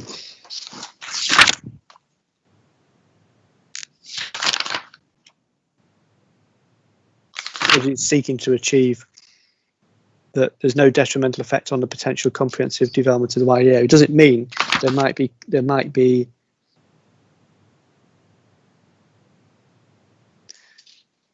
a development of a garden site might hinder, frustrate wider development?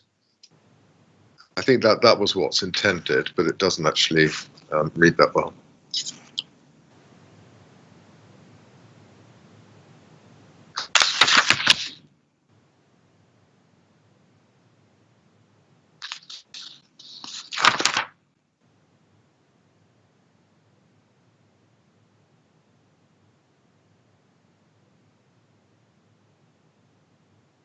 Yes, I understood it simply to mean that if it were developed, it would in some way prejudice the development of the wider area, but I'm not sure it's necessary to be there, frankly, because that I suppose, if one looks at this in a planning, in a development management context, those matters would be considered as material considerations in the particular context of the application and the surroundings. So it's probably not necessary that it's in the policy. It's one of those development management considerations to which you referred earlier. Thank you.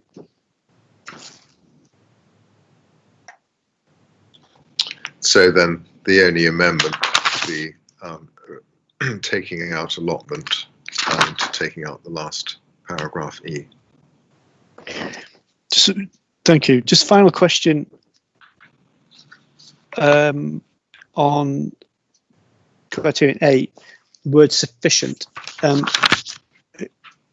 Who, imagine as inspectors dealing with planning proposals, there would be an argument about who determines what sufficient is.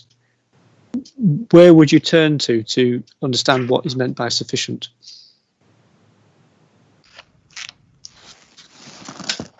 Just bear with me, sir.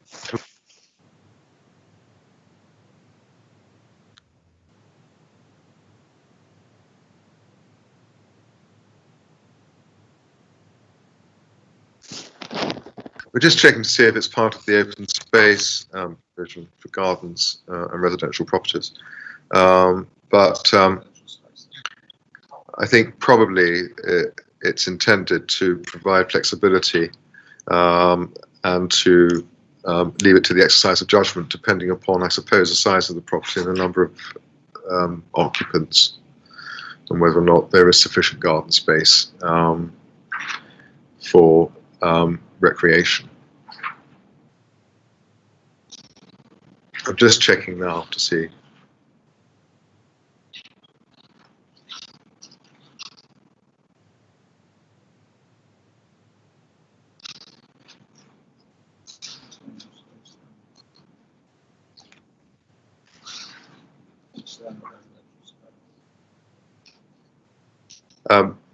I can't get an answer at the moment. I do apologise for the delay.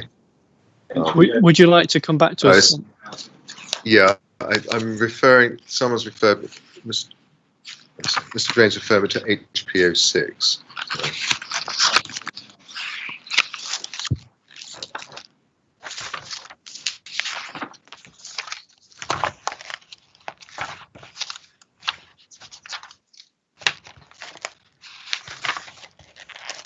Yeah, HPO 6 actually deals with external residential space in a similarly flexible manner. It doesn't impose any particular dimensions or space requirements. Okay. So I anticipate that the operation of this policy will be the same. Okay.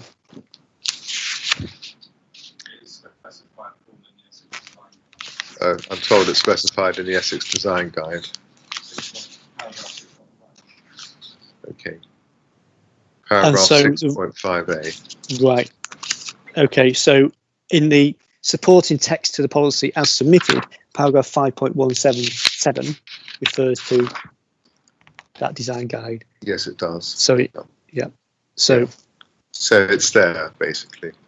So the policy doesn't set any requirements, but there is guidance in the supporting text. So it's probably right that there is flexibility, because if we're considering development of part of a garden, then one might want to consider that on a flexible basis rather than looking at strict designs for new dwellings. thank you very much, Mr. Sardavian, for that. Thank you. Has anybody got any points on policy B21? I do, but very quickly, just in relation to criterion C and D, amenity and privacy relate to residents, not properties. So could you just change that wording? Of course, absolutely, Please? yeah. So that it sort of makes sense then when it comes to dealing with any appeals, etc. Absolutely. Thank you. Okay, thank you very much, and thank you for everyone for bearing with us as we've run through those policies. It's been quite a long session. We shall now finish this session, and I think the intention is still to resume at 2 o'clock. It's just gone past. Thank you. So thank you very much, everyone, for your contributions, and for those staying for this afternoon session, we'll see you at 2 o'clock. Thank you very much. Thank you. Thank you.